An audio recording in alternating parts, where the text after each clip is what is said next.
This is the first bit of music in the entire game that has stood out to my brain. And I think only because it's bad. Okay, so there's every enemy over here. Might actually be easier not on you. Because they're tiny and small.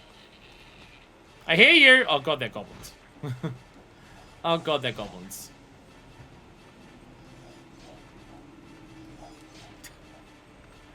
Everything's going great, don't worry about it. Okay, Injustice. I don't think I got Spiked. Did we get Spiked Wisdom?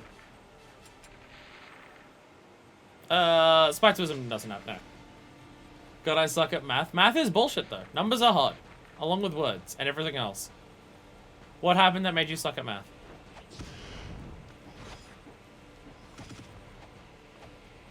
The little thwack sounds. Is that all of them? Yep, there's 0. Okay, perfect. Back to the golden cleaver, baby. Hell yeah. It says sacrificial breath. I half expect sacrificial breath is meant to drain your health when you use it. But because of the mods that we have, cheats, or whatever you want to call it, it actually is fine. What is it? Appear a small gap near the end of the canyon. Okay.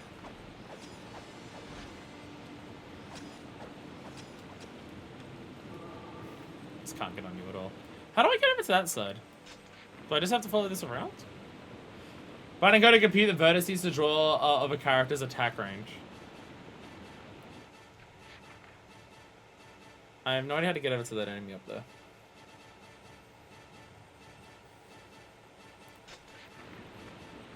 I have no idea how to get over to that enemy up there.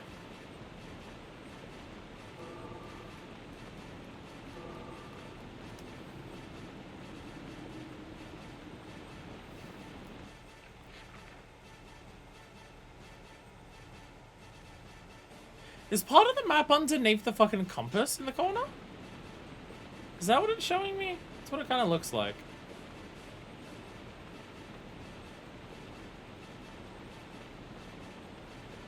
Creating an extension for the program I used to play D&D, Owlbear Rodeo. Great name. To make it easier to play with optional rules where your attack range is a dodecahedron, not a square. This is all stuff that makes my brain explode.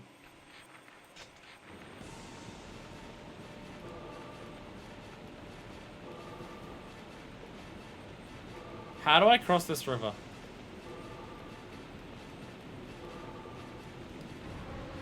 How do I cross this fucking river?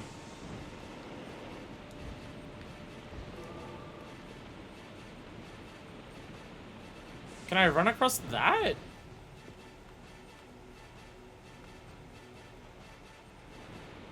Can I cross this? No, okay.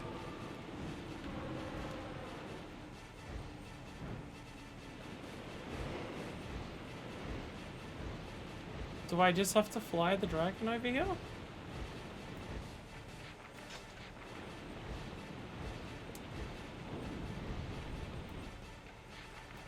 There's just like a single solitary motherfucker there. I don't know if you could get to that other than flying to shoot it. Weird shit, but okay. Okay, thanks, game.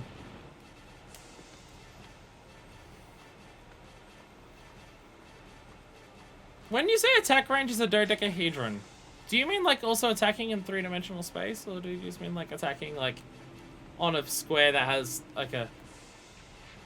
That sounds confusing. This hurts my brain to think of. Ow!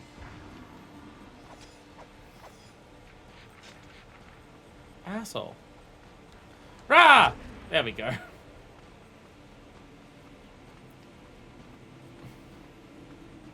You know, I should have predicted that unlocking every weapon would have taken a good chunk of time. Because of course, all of the stuff to unlock the weapons is going to be stuff that takes a long-ass time to do in all the optional, missions. None of it's going to be just like, do the most basic thing. Because otherwise, I'd have them. Well, I guess I haven't played these missions before, but still. Just doing laundry.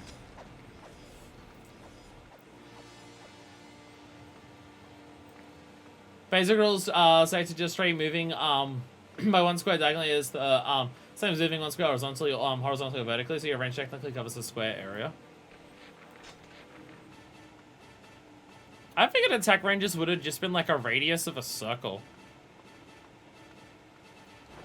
I figured that's how it would have just worked. Your attack range is X amount of meters. Here's a circle. What gets covered in those X amount of meters? I figured it would have just been that. Or am I just too Mario vs. Rabbids Mushroom Kingdom battle pilled? Because I think that's how it works in that game. Approximating a circle on a grid is hard. Counting a number of squares is easy. Does D&D... Is all D&D grid-based? Is all D&D grid-based? We're talking about game played on paper. So the map's like Fire Emblem. Okay. Okay. You gotta remember, I have never played D&D. I have never played D&D. I'll be honest, I didn't know D&D was played on paper.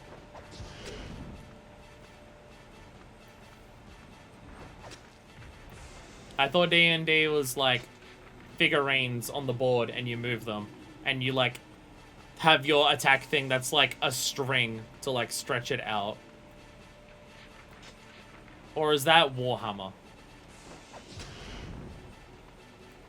I think that might be, I'm now thinking about, I may be thinking about Warhammer. I think I've seen people do that for Warhammer Tabletop. You can do that with figures in the string too if you want. I think I've seen people do that for Warhammer. Like when you go down, when you're in the games workshop. I think that's where I've seen people do that. So I just thought that's how D&D worked. You can go for war games and measure stuff by grid, but grids are easy, especially in online games. Okay. Okay. Baldur's Gate 3 is good. But didn't Baldur's Gate 3 just...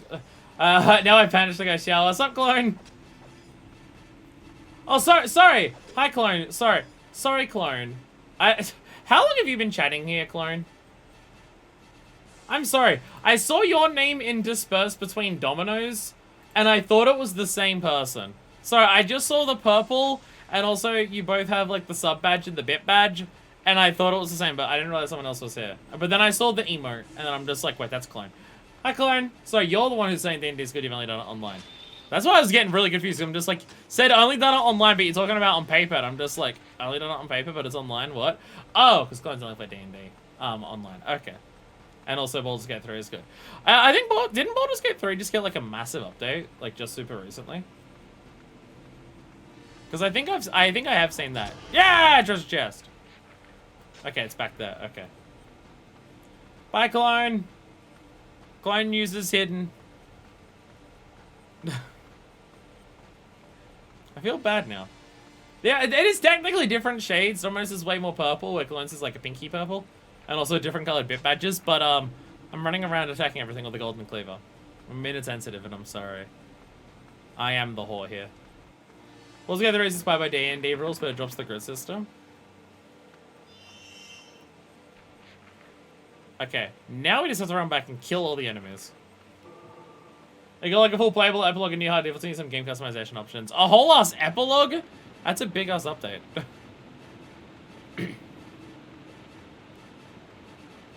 See, the thing is, I see people talk about Baldur's Gate 3, but never in specifics. So I don't know like anything about it other than, I mean, it took a while. It took until I think we were talking about it in Zelda for me to realize that it was fucking Dungeons and Dragons. So patch 5, there's been a lot of patches, I guess. Some epilogue stuff, some bug fixes, new difficulty has been kicking people's ass. I feel like if I was to play it, I'd play on the lowest difficulty to start with because I'm bad at, I'd probably be very bad at it. I've got no experience of TTRPGs, so I'd probably start on the lowest one. I imagine there would be people who would want me to LP Baldur's Gate 3. Balanced is good. That sounds like a good difficulty to play on. Do you want to play on the balanced difficulty or the fuck you difficulty? I like the idea of balanced. It sounds pretty, what's a word that kind of means fair? I don't know. Can't think of the word. But it sounds like that. The thing is, yeah, I see a lot of people talk about Baldur's Gate 3, but I don't know any specifics about it. I have no idea about story. I just hear gameplay is Dungeons and Dragons. I don't hear anything more specific than that. I know that I see people talk a lot about the sex, but I don't know any of the characters that people are having sex with or how good the sex is. I just see people talking about how horny Either the characters are, or they are, or both. I don't know which one it actually is. Someone is horny when it comes to Baldur's Gate 3. It's either the characters or the players or both. There is horniness involved.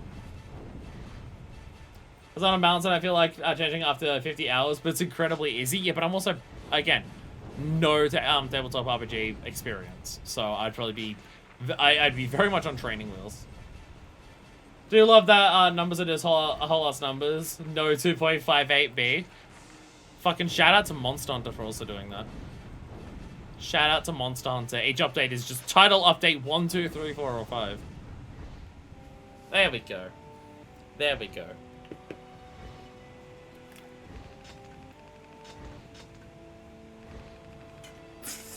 We had to walk through an entire ass valley, slowly killing a bunch of things in that valley, and that was still half the time it took to unlock the weapon in the other fucking level. Explorer, Balanced Tactician, Honor, New One. So that's the thing. If Balanced is too easy... There we go, Executioner Song, Ifrit Sword.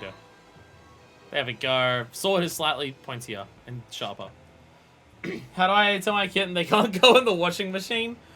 Because you can't exactly show them why they can't, can you? You can't exactly show the cat why they shouldn't go in there. Is the issue. You can't really get that point across in a way they'll understand. 14 is always X point X1 to 5, X 0.5. Okay, now I show. Now 14 also has it laid out good. Its points make sense because of how it does it. But it isn't like Nintendo where it's 1.0.1.2. And it's like, what does that mean? I can once? No! This is the new cat. This is the new cat. No. I forbid you from mistreating the new cat. Deku has a new cat and it's super adorable. The Blue Mountains. Which level is that? Probably up in the mountains? Apparently not. Wait, there's the Blue Mountains. The Blue Mountains, like in New South Wales in Australia?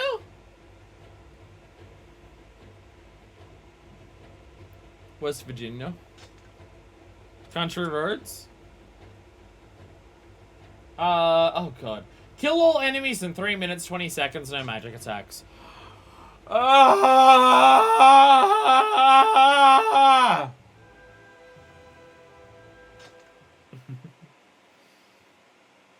jealous of Klein's shower. I could kill for a shower. I'm jealous of Klein having a shower. It's not even like I'm unwashed. It's just really hot today, so I'm really sweaty. So I could really go for a shower. Could kill for a shower. We have a time, I should pay attention. Oh god, what the fuck is happening here? Why are they so far down? How am I meant to kill them?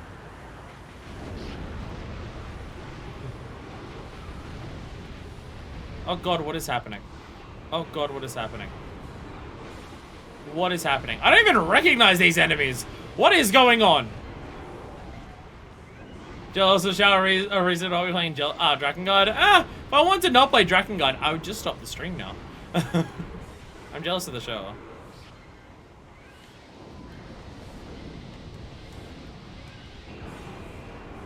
Am I even hitting this fucker? How do I do this level?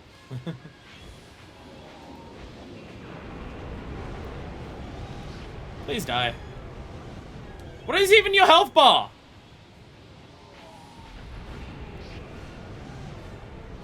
Are you dying? What is going on?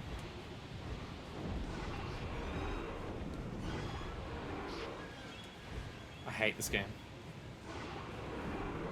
I hate this game. It is now just decided, fuck you, you're attacking this enemy and I can't even hurt it.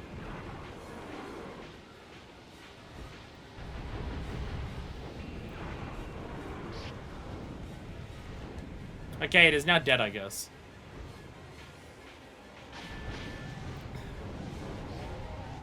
I have this feeling I'm not gonna get this level done. Let's just quit already. Let's just quit already. Okay. I don't even know what to do for this level. What is even happening? I hate this fucking game so much. I just now actually just hate this game. I just hate this game. I've gone from I'm just like, I wish I had an opinion on it, but there's not enough substance here for me to care about it. So I'm trying to 100% it, and what the game wants me to do to 100% it is fucking miserable, and I hate it. And I'm doing this as someone who has cheated immensely, and it still sucks this much. Like, what is it asking me to do here? Like, what the fuck is that?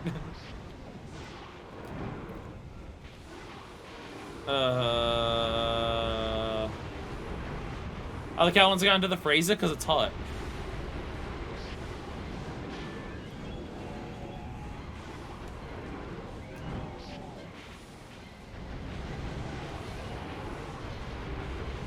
I could go into the freezer. I could go for a chill in a freezer. It's fucking hot. Okay.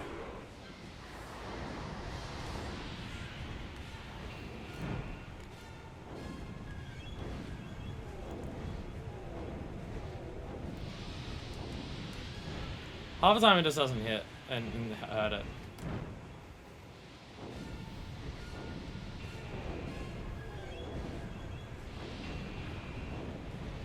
Okay, it is dead. Okay. Lock on and go! Go.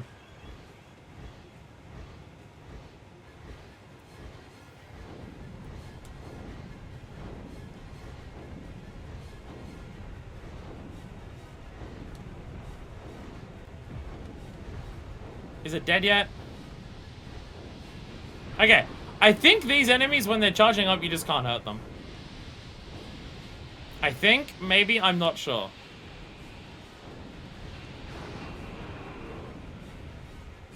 Okay, that one's dead.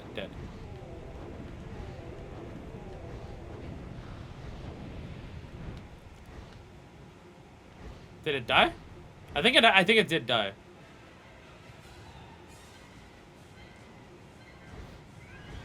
I had to clear this in like 3 minutes. Why is everything so far away?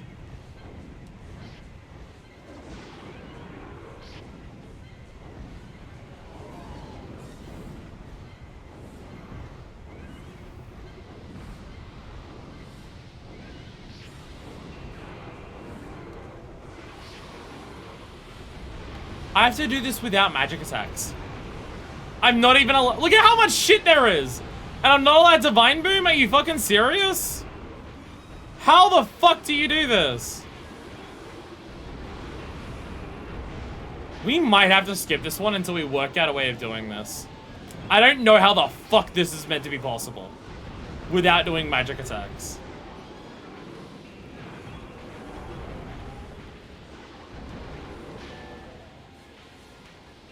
This just doesn't seem right.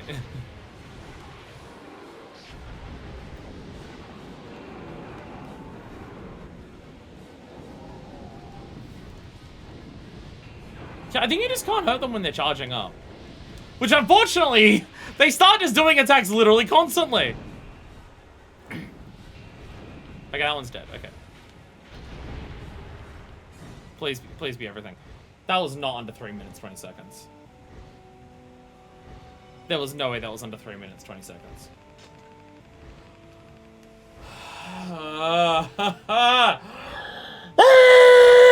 Sorry. How is this table getting more and more fucked up as time goes on? What the fuck is happening to it? What is going on? What is going on? When I went to try and fix it yesterday, and it's going worse and worse and worse as time goes on. Ugh. Sorry, now that I'm on a timeline, I can read things. Version number's like 1.2, 8.3. It's supposed to be an indicator of compatibility. First number's changed, compatibility break. Second number changes, new feature. Third number, bug fix only. Trading numbers like that makes sense for programmers, so not really for game content updates.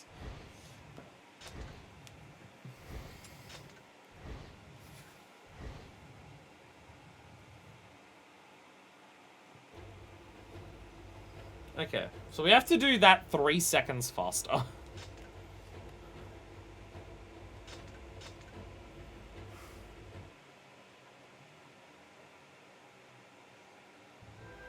I don't want to be here anymore. I don't want to be here anymore. This game sucks, and I hate it. Oh, God. Okay. The fact that this one has you dive down at the start like this. And, like, even if you dive down as fast as fucking possible, you're too far forward. It's like Chrome is now version 119. Fucking Chrome updated, and now the bookmarks are bigger, and I don't like it.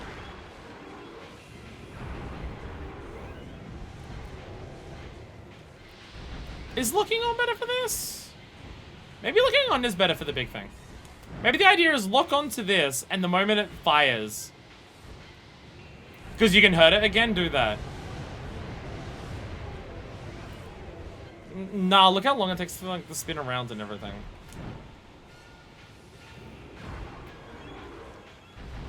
I guess I could do this. Oh no, enter the custom playstyle of the new UI so fast. You can do that! I should do that. Thing is, I don't think you can hurt these enemies when they're charging attacks. The problem is that how fast they charge attacks seems to be just fucking whatever. Sometimes they'll just sit there and wait for you to let them hit you. Sometimes they'll start charging up another attack the moment that you've like stopped hitting them.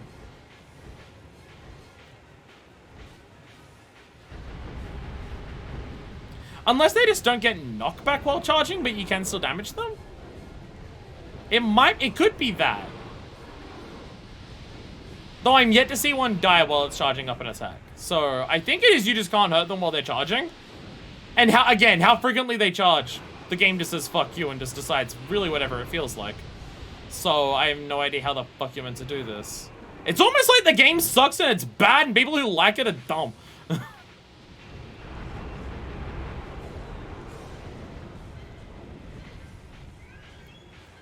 So like, look how long it's waiting this time to just let me hit it.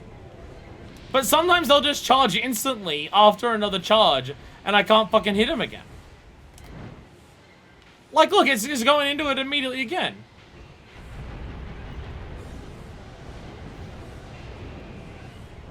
Die already.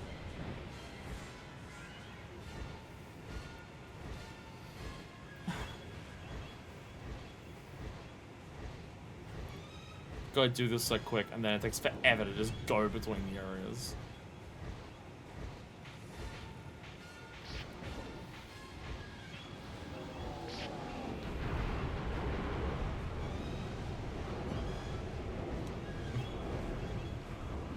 Okay.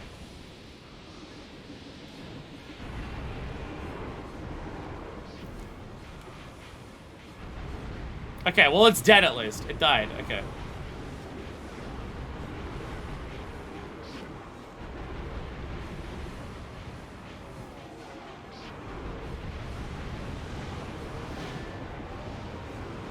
Fuck is going on?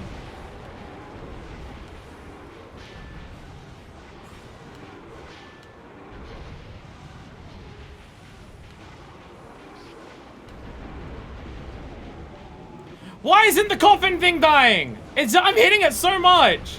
Just fucking die already. Oh my god.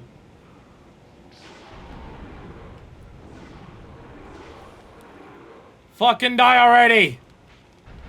Die! God, it just doesn't want to fucking die. Alright, no way again. That was even slower. I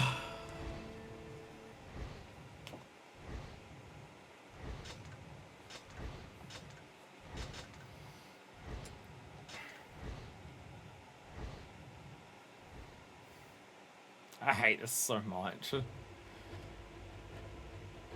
This is going to be the process that turns the game from me disliking it to hating it. Because this is awful. This is so fucking bad.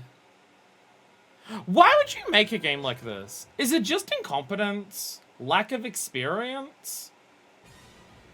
Like, why would you make a game like this? I just can't... Like... I don't get it.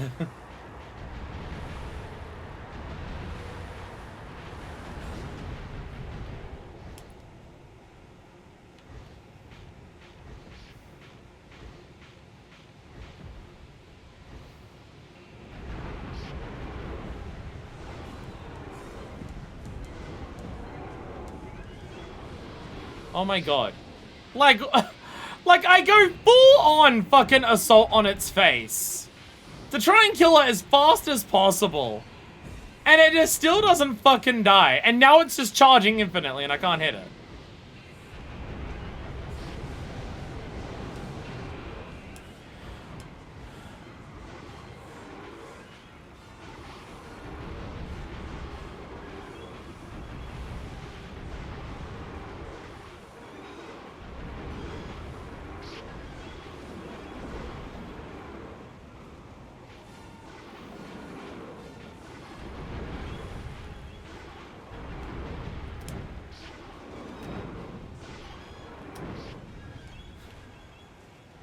Tried so many times to turn around and just didn't want to work.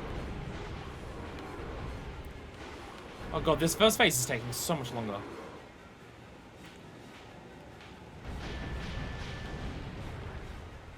I don't know when you can hit those things.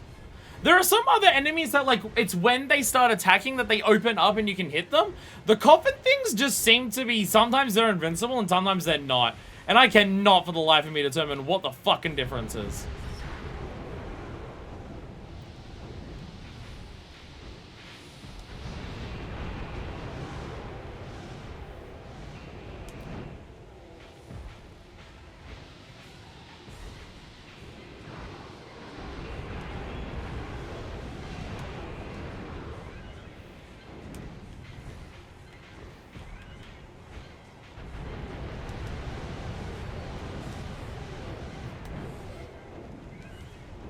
Die already.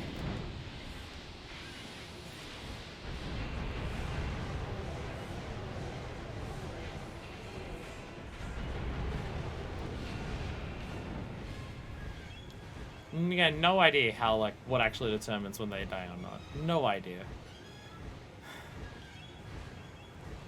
Thing is, even infinite magic, like, again, other than freeze the timer, I have no idea how to even cheat this.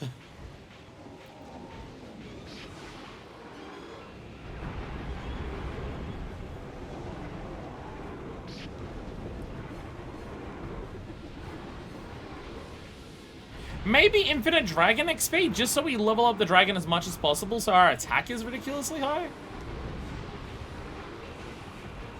So at least, like, everything will die in one hit, if we can hit it.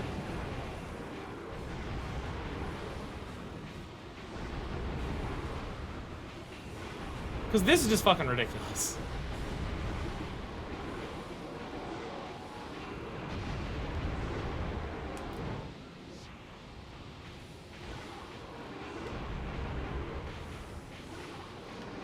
Like, I'm just not working out, like, how the fuck you're meant to do this. Or when things can actually be hurt. Or anything like that. Like, all the attacks are just bouncing off this thing, and I don't know why. Like, the coffins just are not dying sometimes, and I have no idea what's causing that. And again, it seems like if these things are charging up their attack, you can't hurt them. But the problem is that they're always charging a fucking attack!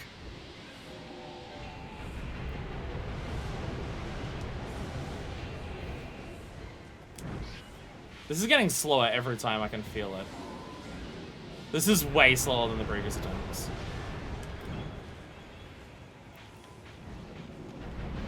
Fucking die! We're skipping this one after this attempt. Because I gotta work out a cheat for this. I gotta work out a cheat for this. Because this is fucking ridiculous. We even need max dragon health so that the golems die instantly or something. Because this is just fucking bullshit. Fuck this game. It fucking sucks. It sucks so fucking much. Varlin and Densha, actually fuck you for liking this game. Like, I'm actually mad at both of you for the fact that you like this game. I'm actually mad at both of you. The fuck is wrong with you? This game sucks so bad. It's... Oh, it's so bad. It's so fucking bad. Oh, God. Actually pissed off at both of you for recommending me I play this. Like, actually mad. Actually pissed off. Ah! Just give me a break! Oh, my God. Oh, fucking God. Kill 1250 enemies. 1,250 enemies need to die in this map. for the thing to appear. Oh, this game is so fucking shit! Oh, it sucks so bad! Oh, God. I'm going in the Discord. I'm actually just going to send a message saying, fuck you both. I'm just adding them and saying, fuck you both. At Densha. Furion. Fuck you both for liking Drakengard. Fuck you both for liking Drakengard. I'm just adding them both in the Discord. I'm fucking sick of this shit.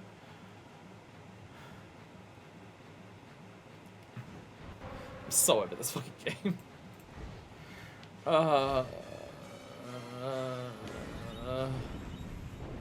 At least I can just do this. How dare you enjoy something that hurts me? How do you like this? That's what I don't get. How do you actually enjoy? See, the thing is, I can say fuck you for liking something that hurts me. They're the motherfuckers who thought it was a good idea for me to play it. Okay, to be fair, I don't think either of them specifically said it was a good idea to play it. To be fair, I think both of them did specifically say that it was not a good idea to play. You were still playing it? Because I'm streaming it! Do you think I'd still be playing this if I was playing it on my own? Do you think it may not be slightly different that because I'm streaming this is why I'm sticking with it? It's slightly different. It's slightly different. Why do you think I'm still playing Hollow Knight? Why do you think I'm playing Hollow Knight, Will? Wait, where does it spawn? Northwest corner of the map. Okay, northwest is up that side. Try to work out what direction we're even going.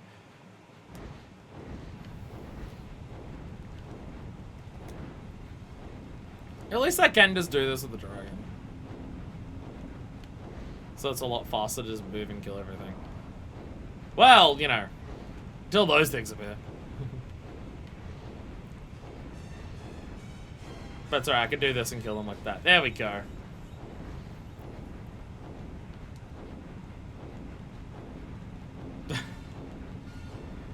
Eventually everything will die. Okay.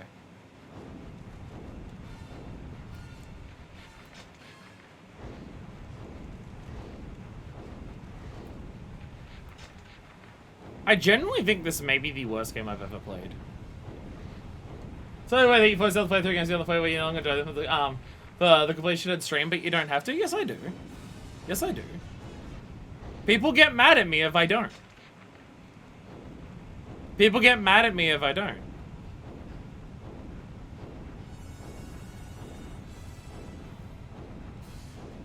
People say that they don't expect streamers to play through games that they've started if they're not enjoying it anymore. But they do. They do. They absolutely do. If you don't finish something, people will endlessly ask, when are you finishing it? Even if you say you're not coming back to it. People claim that they don't expect people to finish games that they don't enjoy if they're streaming it. But they do. They absolutely do. Sorry, I know I also have weapons. That was the one weapon I had. Alright, perfect. Gotta kill someone on the ground at some point.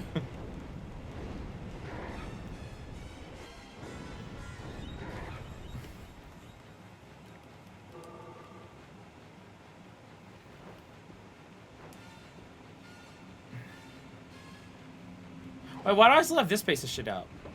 There we go, the golden cleaver. Best part of the game. Golden cleaver, baby.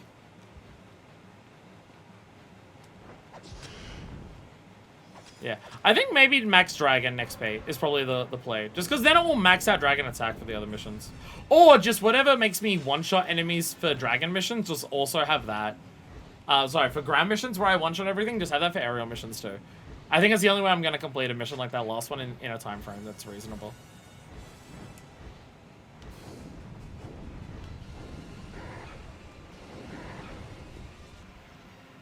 But yeah, the process of 100%ing this, I do think we're at a point where this is the worst game I've ever played.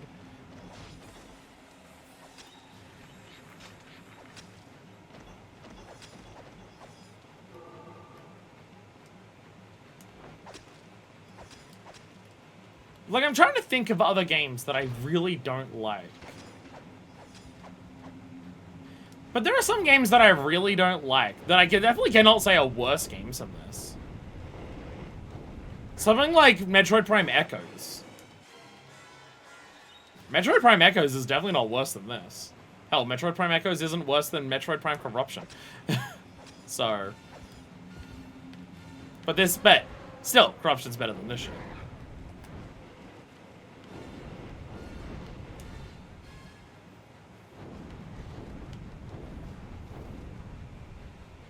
See, the thing is, it's not even just, oh, I have to kill everything to get up a high kill count for this mission. It is also just literally a mission where the objective is just kill everything.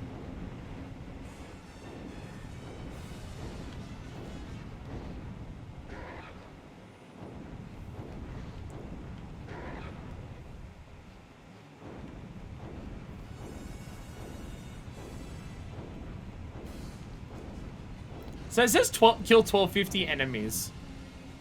Who wants to make a bet that there's 1251 enemies on the map?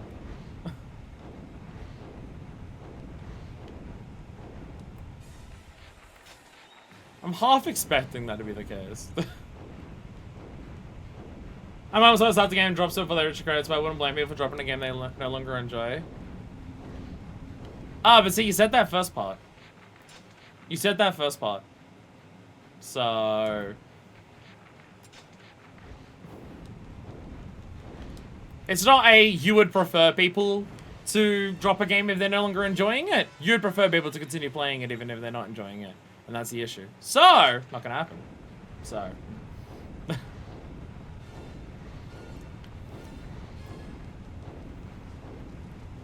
Thing is, I don't play a ton of games on stream that I don't enjoy.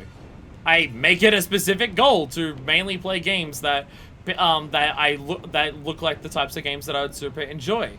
This was an exception. I came into this game not expecting to have a great time with it. I thought it would be better than this.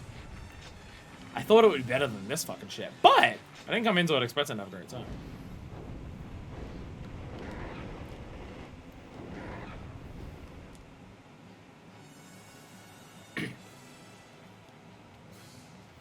Die, die, die. Okay. Dragon, please.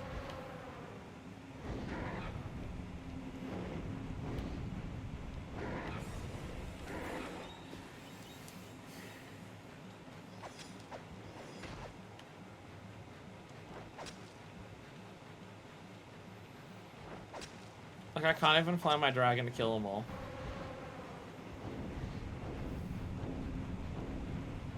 Okay, we're a bit past halfway for this one mission. Half expecting a mission to be like this in the future for a weapon, and it has a time limit of like, do it in 10 minutes. I mean, there is a mission that we know where it's kill every enemy in like 4.5 minutes. But it's not as big as this, but it still sucks.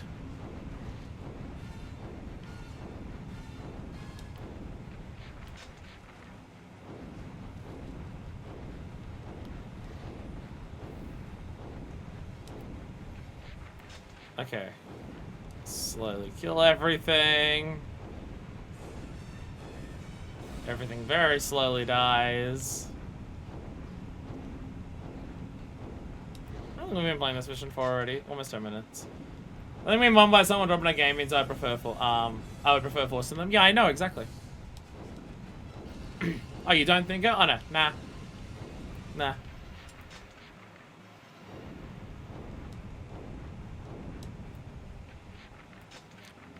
Maybe not you personally. Maybe not you personally. Viewers in general, though, yes.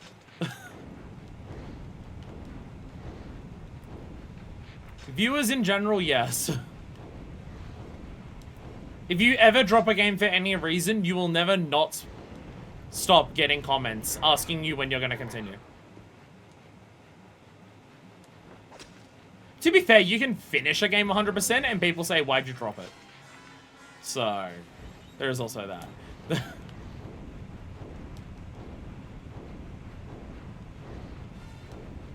I don't know. I say this as someone who gets comments almost every single day about when are you continuing X series.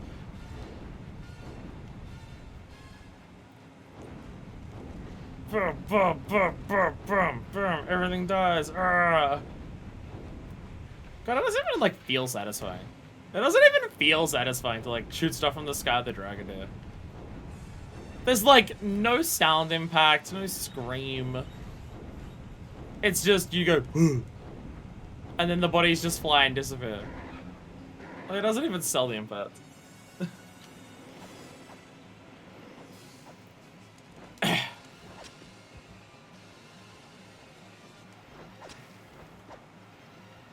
Okay, we're almost there.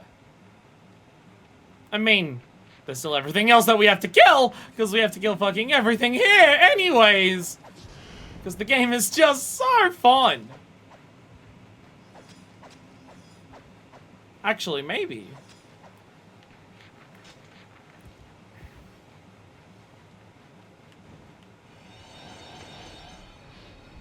Yeah, here we go. Here we go. Now we get some magic.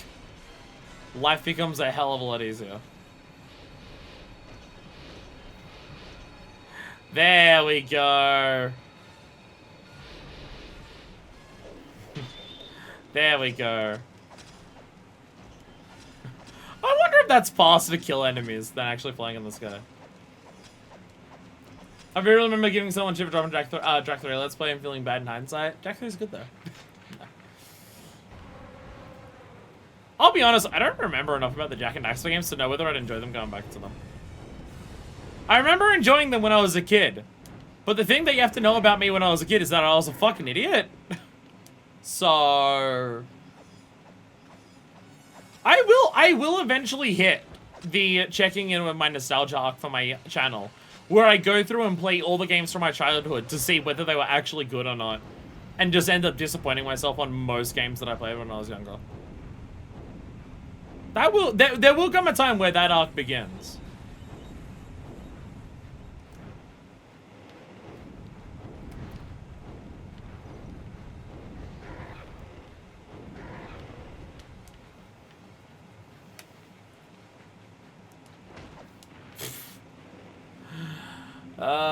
God, I hate this game.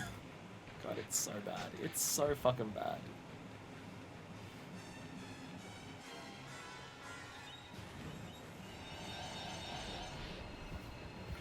Ah! So you look how close they are on the map, and then you realize that on foot, they're still so fucking far away from each other. Doesn't know that the draw distance in this game is approximately, the equivalent of someone who needs to wear glasses and they're not wearing them. So, doesn't help. Say some streamers put an emote in the title of every video to indicate the series is in progress, completed, or dropped.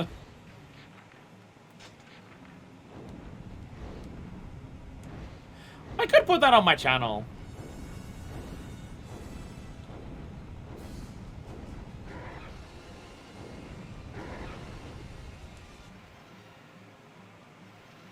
I don't know if I've ever truly dropped a game. Primarily because I think there's basically any game that's currently on my channel that isn't finished, I would have a willingness to maybe one day go back to. There might be a couple. Nigestol, actually. Nigestol is technically not finished on my channel, and I won't go back to it. But that's primarily because we're going to be playing New Replicant one day anyways. And I only had one video left for Gestalt anyways. I have one video left for Gestalt, and it's the literal ending. It's just literal ending, and that requires, hey, guess what? Every weapon. And I was also going to, hey, guess what? Get every weapon up to maximum levels to read all their weapon stories.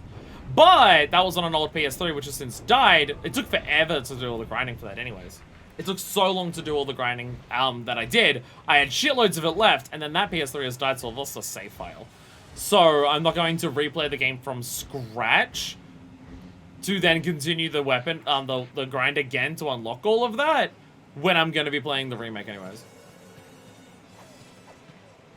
But they just specifically, they play viewer requests every now and then, so it might be a year or two between two parts of one playthrough. Hey, sometimes that happens for me. Yay, weapon! Sometimes I take it, it takes that long for me to get back to a series. Every now and then it might take me that long.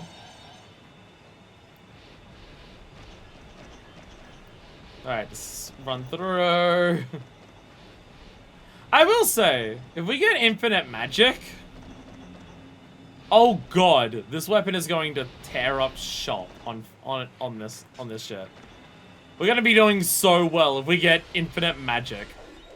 Because I can actually attack without having to stop moving. So I can just sprint the whole fucking way.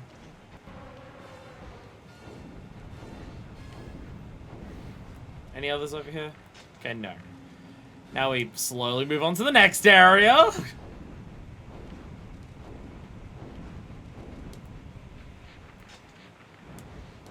It's amazing how much worse this is than just playing through the game.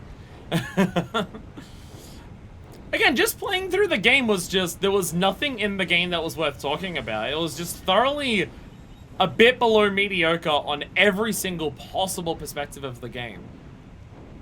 That was like what playing through the game was, to beat the story, and then like do the character bits. The process of getting every weapon is god-awful.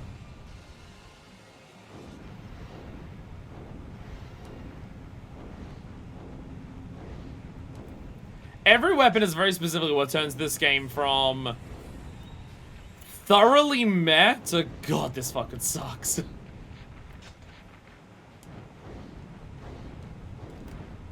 Did I miss one? Doesn't know that the mini-map is such a small distance. The draw distance is such a short distance. That, like, without bringing up the big map every few seconds, I can't even tell if shit's near me or not.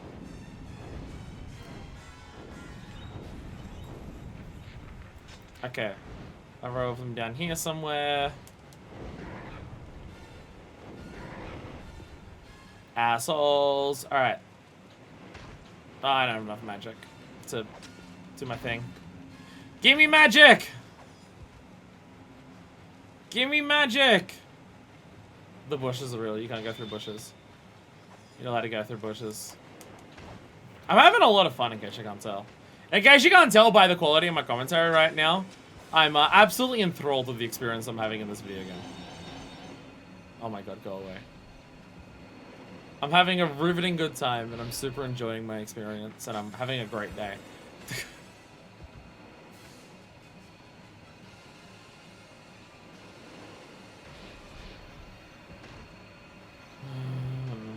I can't even like move without being shot by them just constantly.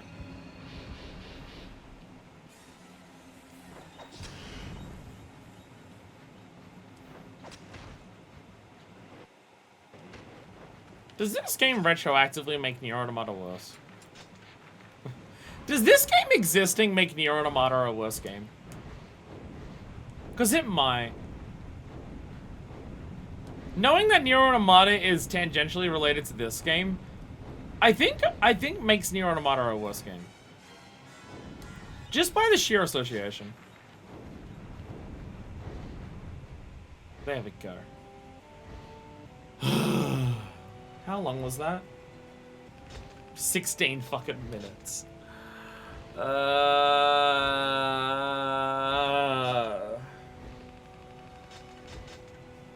thank God, we don't have to do the next Sky mission in a time limit. We just need to do it with a certain amount of health left. Which, fortunately, we have infinite health, so we can't not get the next one. Margie Sorrow, the Siren Song. Weapon upgraded. Alright. A staff! That's a brand new weapon set. Well, there you go. Any other weapons that I don't have upgraded at this stage? No, they're all good. They're all good. Oh yeah, I didn't get one from the flying level, did I?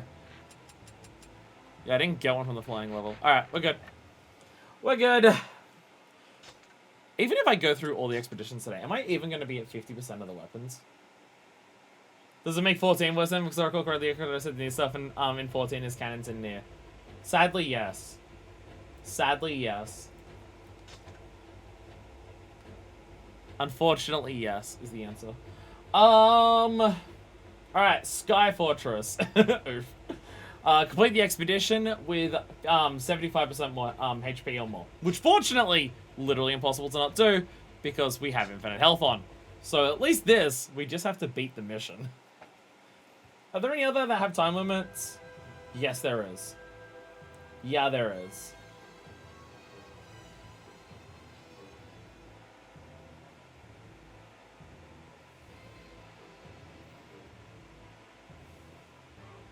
There's a couple. I'm seeing at least a couple that do have time limits. I miss 50 chance at a 1 2 3 in the mini cash block. Can I blame that on Drakengard? Yeah, probably. I'm willing to let you blame that. Show the forces that guard the Sky Fortress. Die!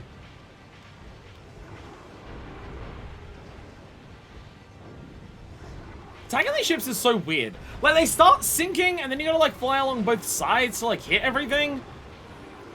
These ships are so weird to attack. Like, I really feel like it should just be, like, hit critical weak points, and not, like, every single section of it multiple times. Fine, boom. Fuck, everything died. Alright. Everything really died. Holy shit. Oh, hey, Sky Fortress. How are you today? You having fun? So I feel like that's the thing, right? Look at how many mods we've got into this game at this point. Look at how many fucking things we have put into this game to make parts of it easier or take less time. At this point, we've modded the ever-loving fuck out of it. And it's still, like, miserably boring to play and still frustrating at many moments. And that's with, like, infinite level ups, infinite, like, leveling up all the weapons, one-hit kills, infinite health, and the game is still fucking irritating a lot of the time to actually try and do anything in. Well, that's a bad fucking sign. That's a bad fucking sign. Well, at least that one was easy. Why are you gonna give me a time limit on that one? It took less than 2 minutes. Ugh.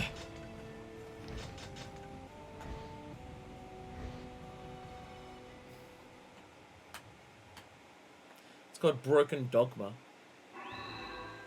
It's hinting at Dragon's Dogma 2 coming out soon. How about that? Any viewers here of the dragoning of the dogmas? Any viewers here who would care about me dogmaing up some dragons? Obviously, I don't mean 2 when it comes out. I mean playthrough 1 and then 2 at some point.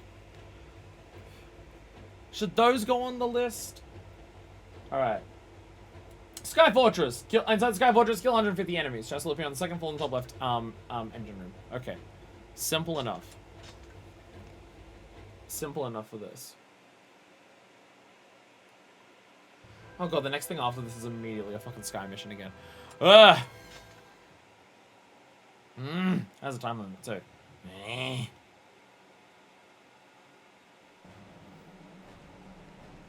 know not when the fortress will come. Vertile, why are you the one fucking character? We must flee this place. Was it kill 150? Yeah. Vertile! Why are you the one character that talks here? Okay, Majisara. Couldn't remember what the other weapon was. Majisara. Alright, run! Ah, we're running, we're scared. Bam! Alright. Alright. Back to the Golden Cleaver. There we go! That's a fucking weapon! Yeah. Yeah, look at us go! Murder, murder, murder, death, death, death, kill, kill, kill! Mahahaha. That! Damn it, you shot magic at me. I was gonna go around the corner and scream die at you and like slam and kill you. But you wouldn't even let me have that. Die! Tee-hee. Die, die, die! Die! Ow! No, but die though! No, but die though! Die though! Perfect. Okay, everything here is dead. Is there another floor to go to? Okay, don't kill those two enemies. Wait, how many kills do I have? I have 31 kills. I need 150. There's not many enemies in this.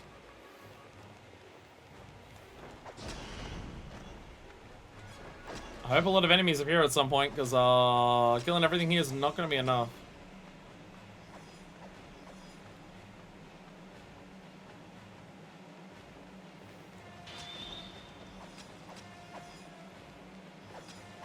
What does it say?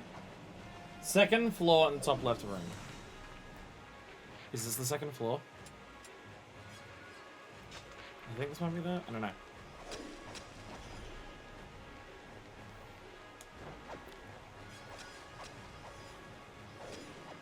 Okay, I was about to say, yeah. Okay. Killing them didn't end the mission, it was just, hey, go through. Okay. Run! Just make sure we kill everything. Ah! Ah! Sorry, I gotta feel like Kaim. I gotta get into the bloodshed.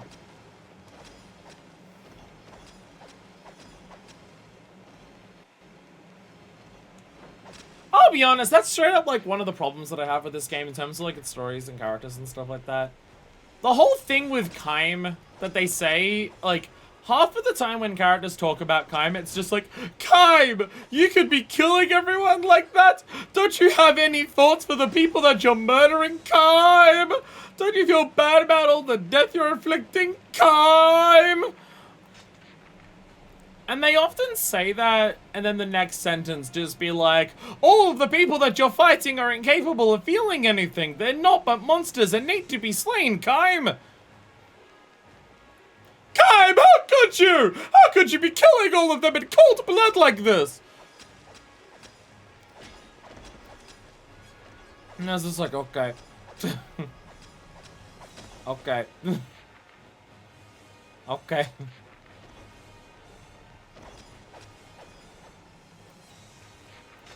Because it's not even just it's obviously a lot Vertile, but it's not just Vertile. Feels kind of hypocritical. It's just like, because the game, like, the whole point of the game is just be like, Kaim is meant to be like a fantasy hero of like what fantasy hero stories are, but it's clearly meant to be just like the average fantasy hero in a game kills like thousands of people. So it's just like, how are these people heroes in these fantasy games when they kill so many people? Like, surely the type of person who would kill that many people would be the type of person who would be like fucked up and bloodthirsty and violent. And Kaim is meant to be that. And like, Kaim at the beginning of the game and during some moments of like other storytelling, you can see that he's just like, he doesn't give a shit about people. He just wants to kill things. Anyone steps in his way, he wants to kill them and stuff like that. Which he does most of it to protect his sister and stuff like that. But like, he does also just want to kill a lot of things. And a lot of the characters will comment about just like, Kaim, you're killing them all. Have a think, Kaim. Feel bad about it. But so many times, the same character in the same mission will also say, these are the Empire's monsters. They are naught but mindless beasts. And they must all be slain. Or, we need to kill them all. These people shouldn't exist. While also just yelling at Kaim for it. And I'm just like, okay, well now, well, what the fuck do you want from me here? He's here to kill chaos.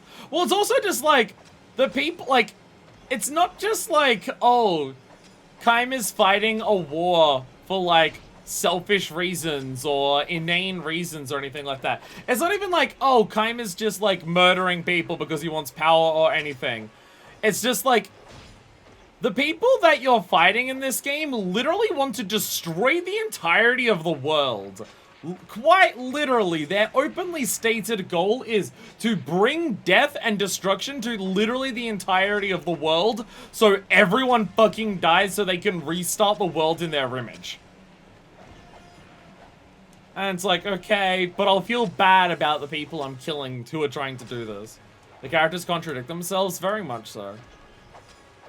It happens a lot, where characters will yell at Kaim for killing people and just being like, Kaim, how can you do this? And then in the same level, we'll talk about how the enemies that you're fighting are unthinking beasts.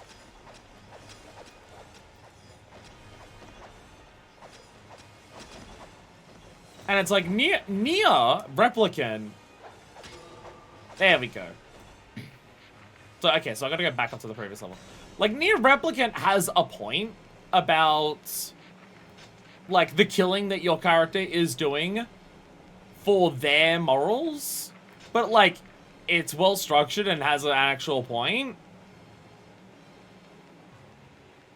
Which, again, I'm not gonna go into for people who don't want to be spoiled on Nier if they're watching this for some fucking reason. To then watch Nier later on. Makes you wonder what message I'm meant to take from it. I genuinely don't know what this game is trying to say most of the time. The game, as the thing is, the game clearly wants you to be disgusted by Kaim's actions. Because all the characters will talk about it, constantly. And the dragon that you have with you is meant to hate humanity because of the horrible things that Kaim does. Like, well, humans in general. But he just, like, the dragon, she considers Kaim to be, like, an extreme example of, like, how fucked up humans are. And all the other characters are working with Kaim, but are just, like, horrified at the actions that he does. But then the dragon talks about killing all humans. The other characters talk about how the people that you're fighting, just, like, they're not even, like, worth thinking of or anything like that. And then at the end of the game, the dragon, like, is in love with Kaim and gives up her life to save Kaim's and stuff like that. Because she's in love with Kaim by the end of the game because, reasons. Then the idea is they both hate people so much that they bond over that and fall in love with each other. Or something. I don't know. His stunning personality. Oh, there's also, you would have missed it, Domino. One of the side missions, one of your allies is a pedophile. And he goes through a side mission where he starts feeling bad because he has to kill children.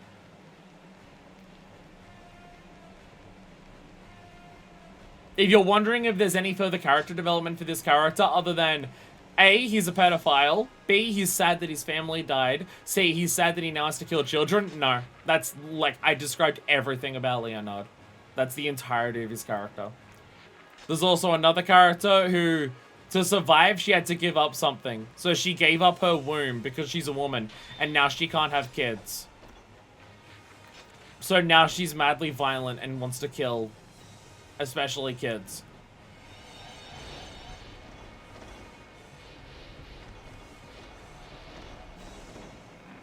I can't talk shit about Siri, because Siri is actually half decent as a character. Because Siri's whole thing is,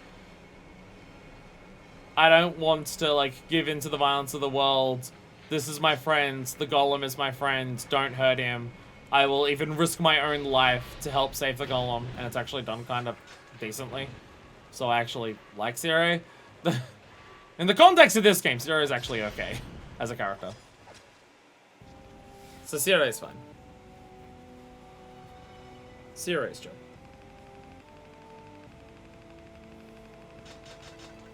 Yeah, I have no idea what this game wants you to take from it in terms of its story.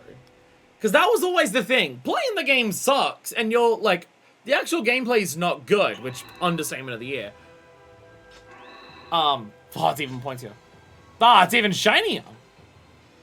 It's like, playing the game sucks. And it's not fun to play. But the characters and the story, it's like a story with, like, dark themes, and it's like, got characters who are like, every character in your, like, in your group is a piece of shit, but it explores the characters of these pieces of shit. And I'm just like, are you thinking of Nier? Because it sounds like you're thinking of Nier. Because that's Nier. Alright, Imperial Capital. Okay. Huh, I actually can't do one of the free explorations for this. See, there's a level here we haven't actually unlocked. So I'm assuming one of the alternate endings leads to a level that we haven't unlocked in the Imperial Capital. Because there's a weapon actually in that part of the Imperial Capital in the last one. So after we do some of the other endings, we'll still have to do more of that. Because new endings will actually unlock new areas. But this one, at the very least, kill all enemies in 5 minutes and complete the expedition with 50% or more HP. Well, at least 5 minutes is a more decent time frame to kill everything in, and I'm allowed to use magic, and the health doesn't matter. So onwards we go.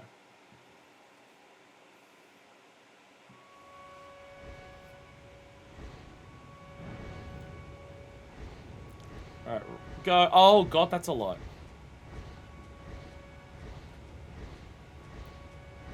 Very much need infinite vine beam technology though. Look at this shit. Oh god, there's a Grim Reaper. Why are you just looking onto the titty monster?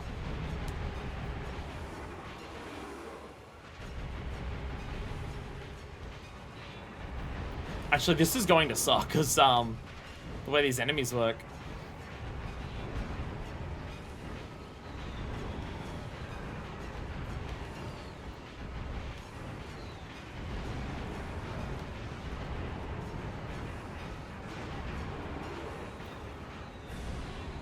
Do I Vine Beam yet? We're almost there. Okay, that one's just not opening, because fuck me, I guess. Personally hates me. Vine Beam! Okay. Should have taken care of a decent amount of problems. Okay. Open up!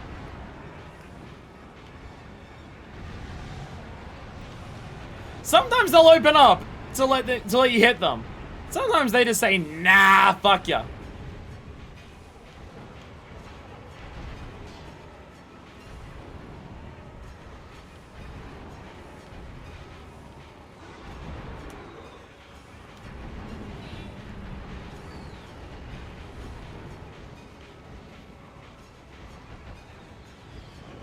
I just refuse. Okay, that, like, some of them just don't open up and just say, no, I'm not gonna let you attack me. Are all things still up and alive in the sky? Alright, more Vine Beams. Get all them.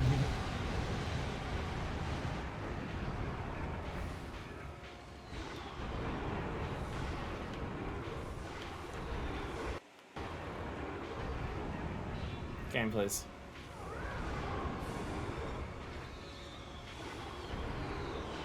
Okay.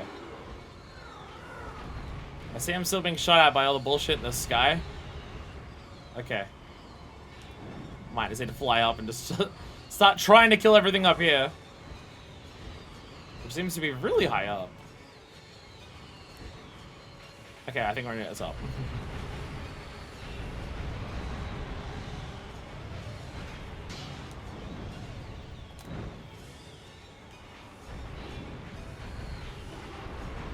Go away, Grim Reaper.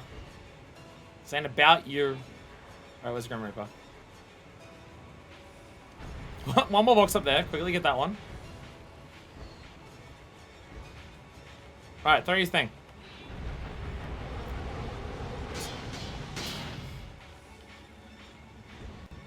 Throw your thing. There you go. Alright. More enemies still? Oh god, there's still so many alive down there. Vine Boom them. Vine Boom. Oh god! Are you serious?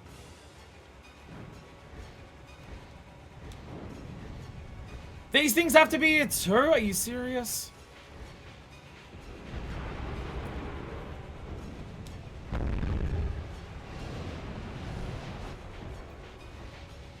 What determines when these enemies get hit? What determines how these enemies get hit? Like a Vine Boom that does nothing.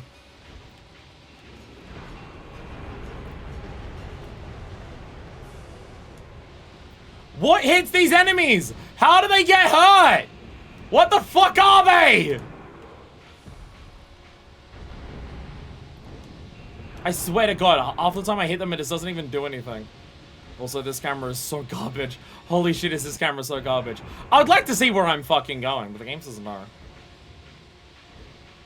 I really despise this game. I really do.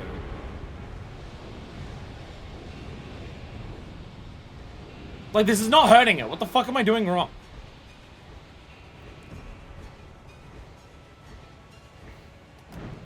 Like, it's just not damaging it.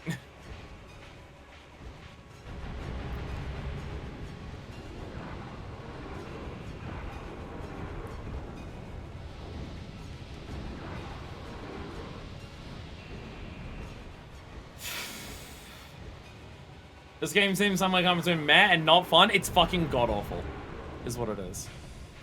The game is fucking awful.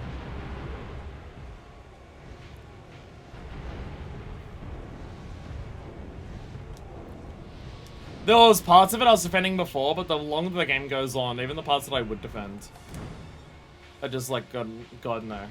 Welcome back from your shower, by the way. I hope it cooled you down.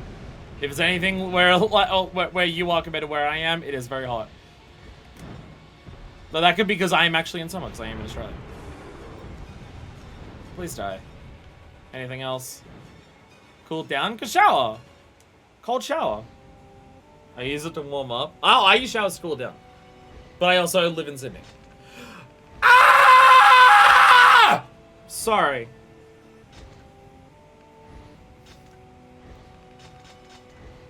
Okay. We're just not going to do any of the time limit ones. We're just not going to do the time limit ones anymore for the dragons until we work out some more cheats. Because fuck this game and I fucking hate it. Okay. We need more cheats. Drakengard is fucking awful. And fuck this game. Need infinite magic and infinite dragon XP and infinite dragon magic. I'm in Canada and I went to and it went here a pretty warm winter so far though. Ah, fair.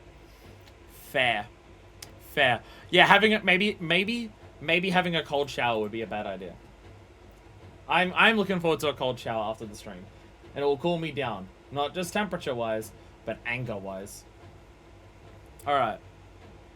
Canada also has a city called Sydney. It's in Nova Scotia. That is not quite where I live. It's not quite where I live.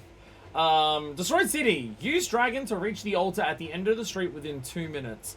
Dismount and stand directly in front of the steps to make the chest appear in the first courtyard behind some ogres. What?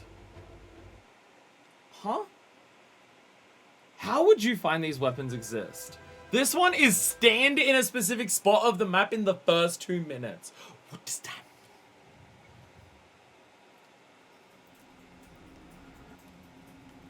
mean? How deep into sin must you go?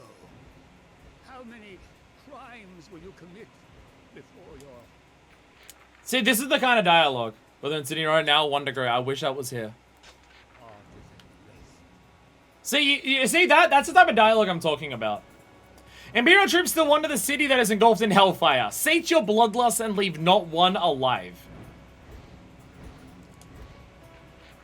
That's what I mean. Keep in mind, the people we're fighting are literally trying to destroy the entire world. They are literally trying to destroy the entire world. This is the dialogue that's being given about our character trying to stop that. Because this game is garbage and made by a bunch of fucking hacks. Okay, use the dragon to reach your altar at the end of the street within 2 minutes. Dismount and stand directly in front of the steps to make the chest appear. Okay.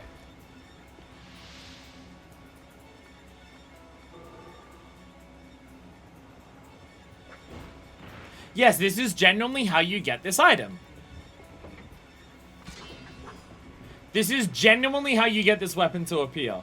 Stand here in the first 2 minutes.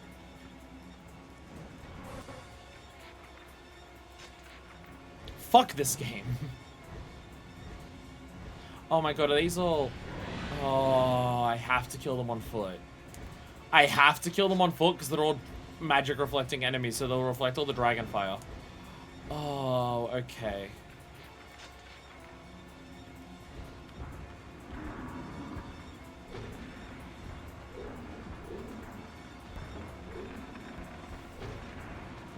Weapon? Weapon.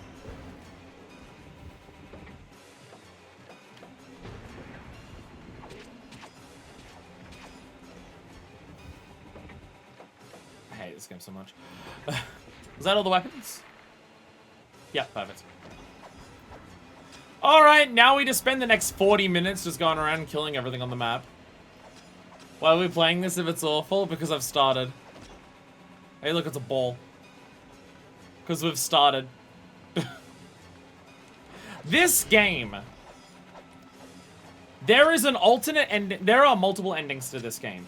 One of the endings, the final ending, the ending that requires getting every weapon in the game, which is what we're trying to do right now. We are trying to unlock every weapon with using a shitload of cheats. The ending of this game that requires getting every weapon is the ending that leads to the world of Nier and Nier Automata. So this game is part of the same franchise and series as Nier and Nier Automata. Games that I both love, and I want to play every game in the series. Unfortunately, this is where it starts and it's garbage. Wouldn't be a valid enough reason for me. Blame Densha. Blame Densha, blame Valen. That's who I'm blaming. This game is absolutely trash. The thing is, just going through the game and beating the game's story is not the worst thing in the world. It's just not interesting. The combat is meh to tedious. Because it just takes so long to kill everything. And it's not very satisfying. And the story is meh. But it's not, like, horribly offensive. The whole thing I was saying leading up to, like, just beating the story and beating, like, the story elements of the game, other than the other endings, because we haven't gotten to that point yet. But once we get to it, it might be different. But what our magic reflects from enemies? Yeah, you know what? You know what? Yeah. I'm honestly convinced Yoko Taro hates completionists.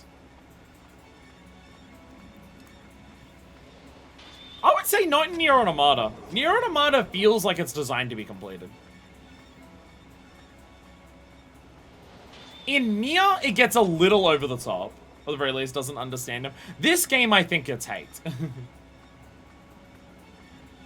I genuinely believe this game was designed to not be fun to play for anyone.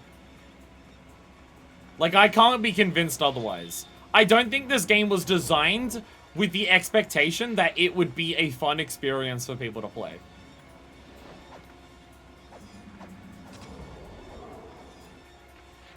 But also, going for the completionist route in this game is also what leads to Nier, so...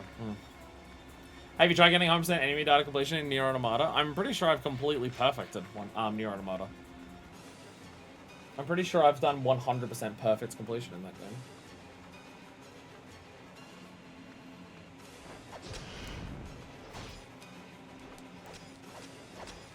So I believe so. Maybe not perfect 100%. I think there's like a side quest or a character or something where you need like 95% enemy data. I may have gotten that. I don't know if I have 100%. But I also think I did get 100%, because there are certain enemies at the end game that, like, oh, here's, like, a red version of this, like, spinning disc enemy. It appears in one spot in the desert sometimes. And that shit's ridiculous. And that shit is ridiculous. But I remember getting some enemies like that in Automata, yeah. The more I watch this and see stuff like the weapon unlocks, the more I do think this wasn't really meant to be made.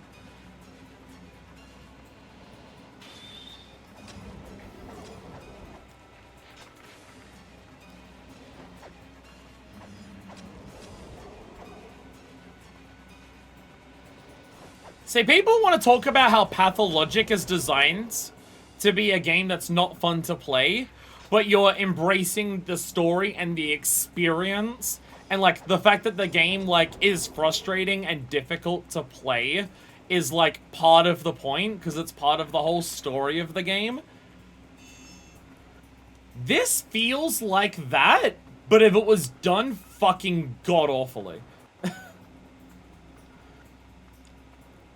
It feels like Pathologic if it was shithouse. And just, like, actually terrible. And even embracing how, like, miserable playing the game was bad. There's one in the desert, one by the side chance spawning. You need both 5% unit completion? Yeah. Is the one near the sea the gold one? Or am I thinking of something different? I remember there being an enemy by the sea that's a right bastard that's like nearly a one-shot kill machine. I distinctly remember that. Just a random boring enemy. Oh. I might be thinking of a side quest or something. They kept adding bullshit to it, but people kept approving it.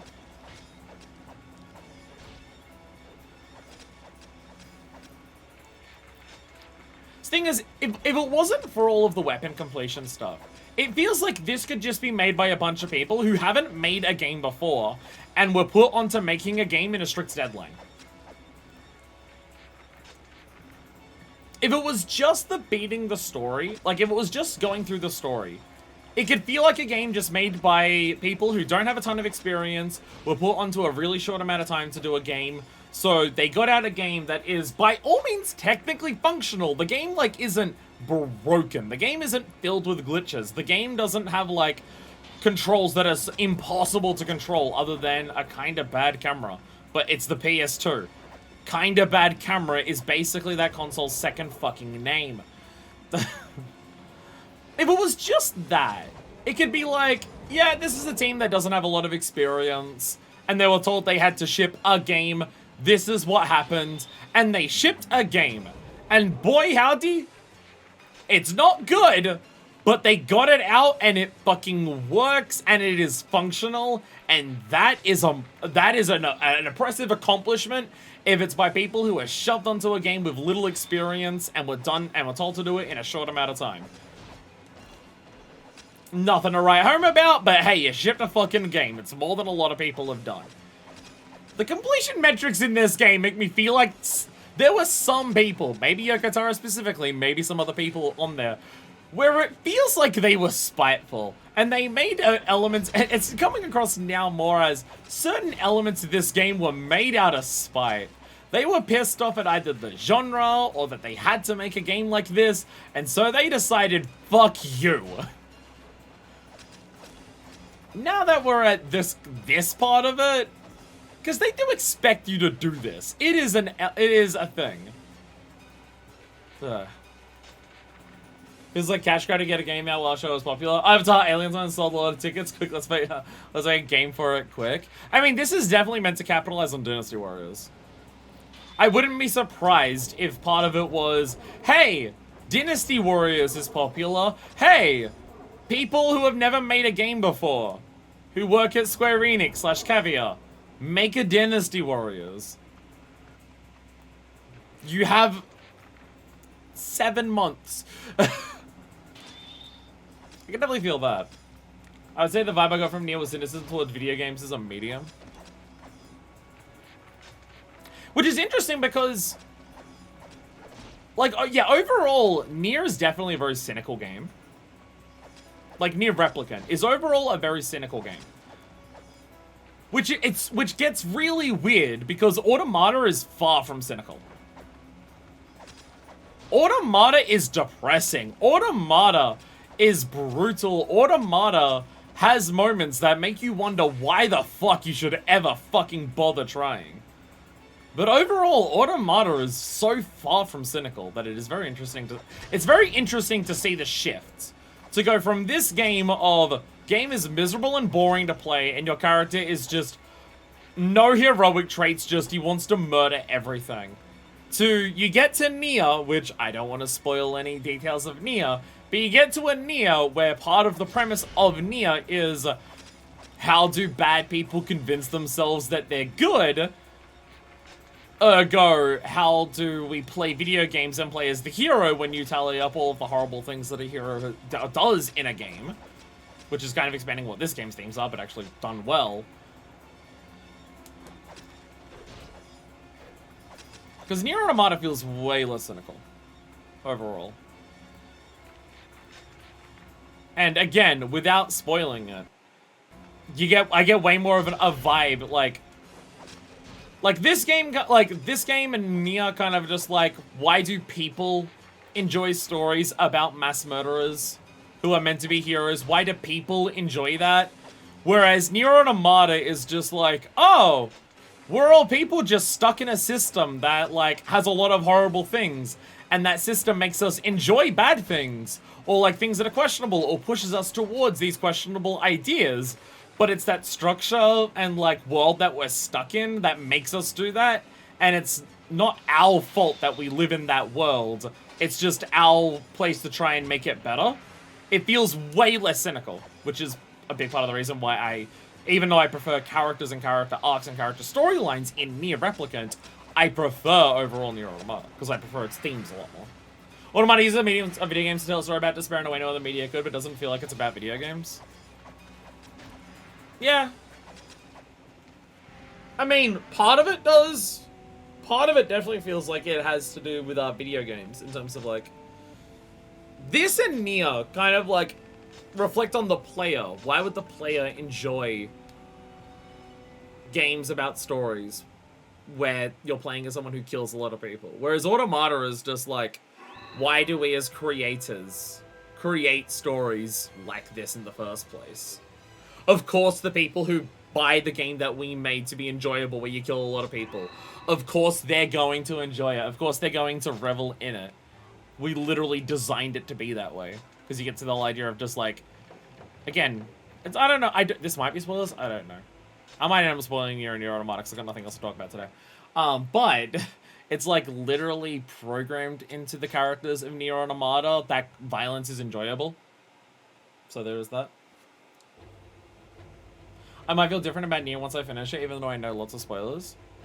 Thing is, what Nier does and what Nier's story is trying to tell with its themes and characters, I really like, and I think it does it very well. I just significantly prefer Automata's themes and how it tells them.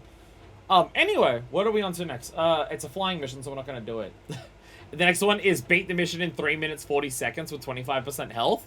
That's this one down here. So we're just not going to do that. We need more cheats before we do this shit.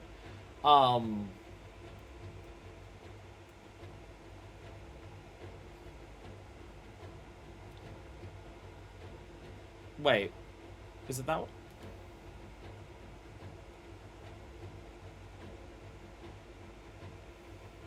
Oh no, it's a level we don't have yet. Never mind. Never mind. We don't have the next level. No, there's a level called the Ocean Fortress, but we don't, this is the temple on the ocean. This is different. The next level that it says to go to here is the Ocean Fortress. I'm going to assume that is then a level that we unlock in some of the other alternate endings, like how we unlock more Imperial capital stuff. So I'm assuming we don't, yeah, we don't have that at the moment, do we? Yeah, we don't have that currently. So, not that, never mind. So we're skipping both the Ocean Fortress ones, because we don't have that. The Forest of the Seal.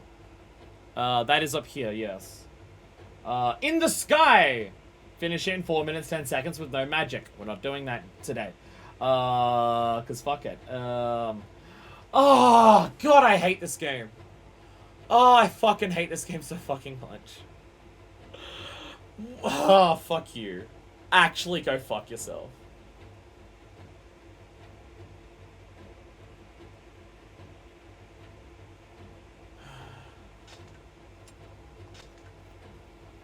I hate this game. I hate this game so much.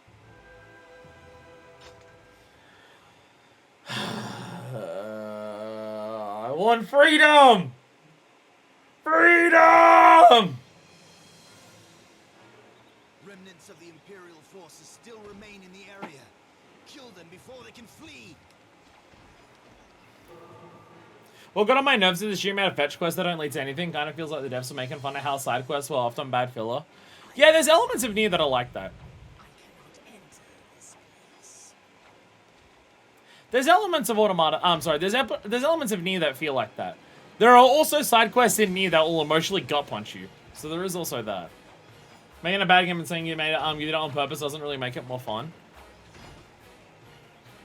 No, I agree. I think a number of elements that Nier tries to do for that don't work. I mean, I completely agree and stand by that. A lot of the elements of Nier that are meant to be like, look at this thing about video games. Look, we made the game bad because it's meant to reflect about video games. I think most of those elements of Nier don't work. In terms of making the game miserable to play. In terms of making the game miserable to play to make a statement about video games, I don't think Nier does it in ways that are good. Again, the comparison is Pathologic. I've not played Pathologic, but from what people say, Pathologic works with it. A lot of stuff in Pathologic is meant to be, this isn't fun to play. This isn't enjoyable in the way that video games traditionally are. But it's not because it's trying to make a statement about video games and then just making it bad. It's because you're meant to be experiencing a story where your character is not having fun. It's meant to be like a level of immersion of, like, feeling the way that, like, feeling absolutely fucked in a world that hates you. Because that's what your character is feeling. Again, I've not played Pathologic, so I can't judge. But the way that people talk about Pathologic and how it achieves its goals feels like what Nier wants to do a lot of the time, and maybe this game, but I honestly don't even know. I honestly can't tell with elements of this game whether it's meant to be bad on purpose to be a commentary on video games, or whether it's actually just made poorly because of lack of time / lack of experience. It's honestly hard to tell with this game, so I'm not comfortable judging either way, and stuff like that. But the way people talk about Pathologic, it's apparently that idea, but it succeeds. Definitely, I've watched a lot of stuff about Pathologic. I find it fascinating, but I wouldn't have the patience to play it.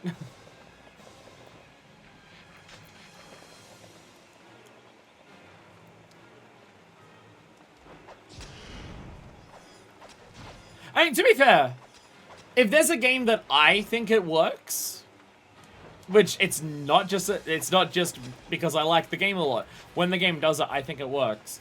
But it doesn't do it anywhere near as much, and the game is meant to be very fucking fun a lot of the time.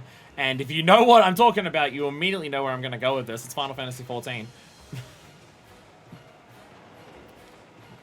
There are elements of Final Fantasy XIV where shit will take a long time, or shit won't work, and you gotta do a lot of stuff, because that's how it's meant to feel for your characters, and that's how you're meant to get engrossed in the world. And I think, for the most part, 14 works for that. Fuck you, the wine quest is good. Fuck you, the wine quest is good, fight me.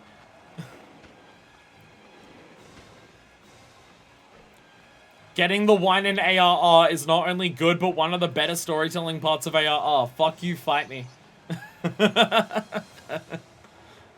Okay, to be fair, I do think it goes a little bit too far. I do think it goes a little too far. It goes a little too far, and I agree with that. Because they kind of oversell how immediate the threat is, and then ask you to do a lot of the busy work. But fuck you, I think the busy work both gets across the idea of how difficult life is post-calamity in the world of A Realm Reborn, and also gets across a lot of the ideas of, hey, we don't want to just survive the calamity. We want to, like, enjoy our lives after the calamity. If we just survive it, but we don't get to enjoy it, then what's the point? We want to live our lives and get back to some of the enjoyments. Like, the little things in life that we truly enjoyed. We want to get some of that back as well after the calamity. And I think that questline, getting the wine and the cheese and everything, gets across that idea very well. I just think it's a little oversold. How immediate the threat is, and then how much busy work you're asked to do. That, I agree, is a bit much. But fuck you, I still think the storytelling overall is good for it. I've heard someone say the typical first experience Pathologic is to realize after 10 hours that you need to make a new game because you made a mistake at the start. Also, the game really begins at 30 hours. I mean, not the first part, but the second part for Nier Automata. You haven't started Nier Automata until you've seen the credits twice. At minimum twice, possibly more. Nah, the game does start before that. The game does start before that in Automata. But the game really starts after that. I don't know. I don't like just overall saying these elements don't work in a game. Like, making players feel bad or not enjoy something to get a point across is always bad, and you should never do it. There's very, very, very few things that I would say are just categorically, these are always bad to put in a video game and you never should. It's just there are a lot of ideas that to put those in your game is risky and you have to do it very well for the intended effects to work. And if you don't, then it's going to be really bad and suck. As in your Armada's multiple games, you feel like you've had your fill up 16 hours since I'm playing there. I guess that was the part for you. No, that's totally fair. You can stop playing Nier Automata after the first time you see the credits. Proper credits, I should say. After you get ending A. You can stop playing Nier Automata after ending A, and I would say that you've gotten a full game's worth. You've gotten a full experience. Not everything Automata specifically has to offer, but you've still gotten a full experience of a game. I would agree.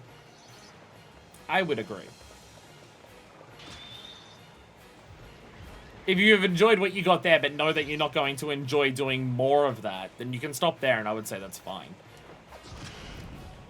Anyway, that took us about 6.5 minutes. We have to wait 25 total minutes in this level.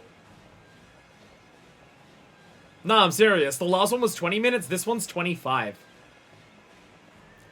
This one's 25 minutes into the mission it spawns. It's 5 minutes longer than last time. And also, the map is way smaller. You would have to kill every fucking enemy on this map to actually get, to even come close to that. So, we're gonna be waiting here for a while. Wait, how many minutes do we have left? Okay, we're 53, it has to get down to 35. So we've got 18 minutes or so. Yeah, we've got 18 minutes left.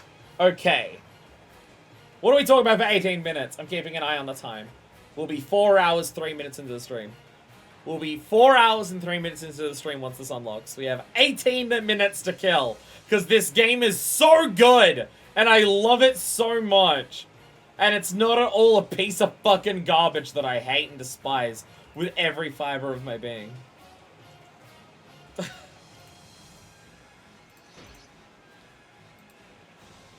I want to read Twitter. Let's read Twitter.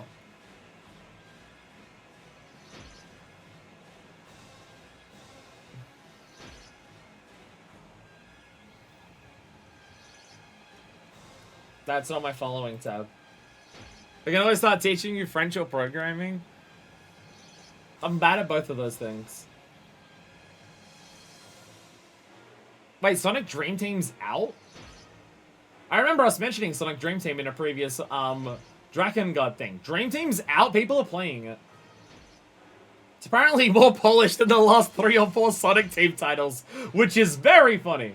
Which is very funny. Though it has touch control, so I don't want to play it. It has touch control, so I don't want to play it.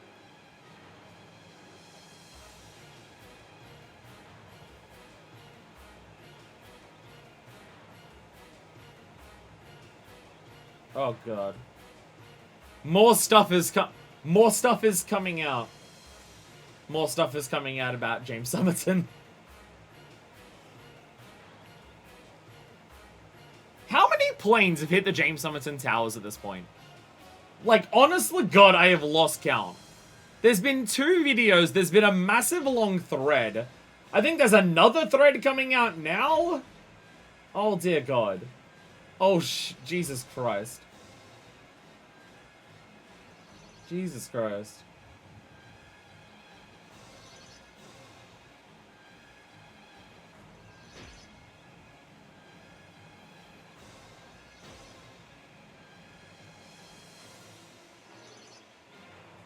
Apparently there's a video here of just, like, US school students being pepper sprayed as part of class by a bunch of cops as, like, a lesson of how pepper spray is. Which, cool and normal. Cool and normal. What else have we got? We need a conversation. Okay, let's Google this. Let's Google conversation topic generator. What are we discussing today, everyone? What are we discussing today? Okay.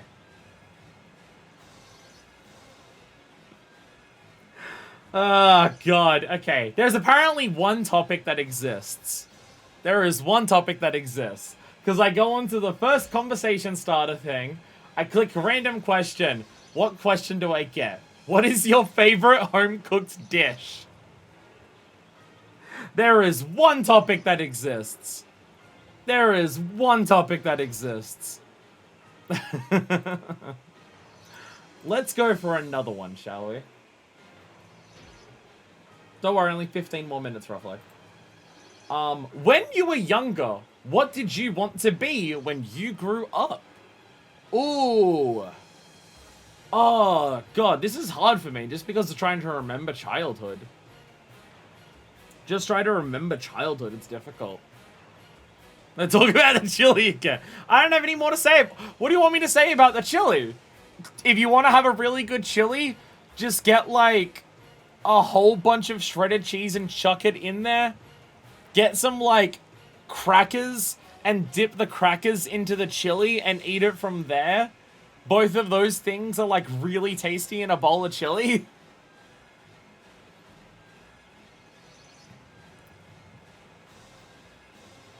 I know at one point I want to make video games or write books or maybe write for video games. How young are we talking? Because I think when I was in primary school, I don't think I had any idea of what I wanted to do for a career. Because I didn't think that far forward. I know during high school, the two big things, one of them started as being a surgeon. I know at some point I wanted to be a surgeon. Now, is that because I was watching Scrubs? Yeah, probably. But then I realized a lot of things about intelligence required to be a surgeon, and also personal dexterity required for precision, and I knew I couldn't be a surgeon. When I got to the end of high school, the idea was to become an electrician. Not necessarily because I wanted to be one, but because at the time that I finished high school, it was a decently easy field to get into that paid well. Because there was, like, a shitload of applicants, like, applications going around for people to, like, go into apprenticeships for becoming an electrician. And it paid well. So that was, like, part of the idea. But then none of that ever went through. I don't know, I've never really had... I've never been a career prospects person. I don't know. Like, even when I was younger, but especially now, I don't have career prospects in terms of how do I want to move up any ladders in any jobs, because I don't want to do that. Like, a lot of people talk about where it's just like, oh, I'm in this field. Usually office work is where this applies. It applies to other fields too, but especially office work. Where people are just like, oh, I work in the office, and I'm always looking towards that next promotion. A concept that is so alien to me that I don't even know what it feels like. You see that as, like, the trope in so many medias of someone working an office job, and they're just looking for that next promotion. Or, if they fuck up this thing, they're not gonna get that promotion. And it's just a concept that's so alien to me as someone who has worked retail their entire life that I don't even know what the fuck that really means. But I see so many people where it's just like, oh, I want to move up the corporate ladder. I want to, like, become, like, the assistant to the manager. And then I want to become, like, the manager. And then I want to try, like, aim for, like, assistant to regional manager. And everything like that. And I'm just like... I can't think of anything in a job that I would hate more than being in a position of power over other people. I can't imagine anything that I would hate more than that. Like, most people complain about their managers. Most people complain about their bosses. Because a lot of managers and a lot of bosses are assholes. I don't want to be an asshole. I don't want to be in a position where I have power over other people. I don't want to be in a position where it's just like, people have to listen to what I say or there's consequences for them. Or people have to listen to what I say even if they think it's wrong and they can't push back against it. Like, I don't want to be in that position. That sounds awful. I don't want to be the person who has to use their power over other people. That sounds awful and I don't want to do that. So, I don't know. My goal has always just been, I want to work whatever job is, like, tolerable enough for me to do that I can get paid enough so I can live the life that I want. That's been my entire goal. Like, that's about it. Like, I don't even have aspirations for wanting to turn this into a job. Because if I turned streaming into a job, I would enjoy it less. So I'm not trying to turn this into a job because I want to enjoy it as much as I can. Though, when you're literally sitting here waiting for a weapon to unlock in Drakengard, you do question your choices about whether you should be getting paid more for this because I should be getting paid more for this because this sucks. But, you know, it's a different thing. The funny thing is that I gave up on that idea, then studied computer science, then started going insane, so I quit my job and I'm not waiting on a response from my university to see if they'll let me take creative writing classes without taking a whole French literature program.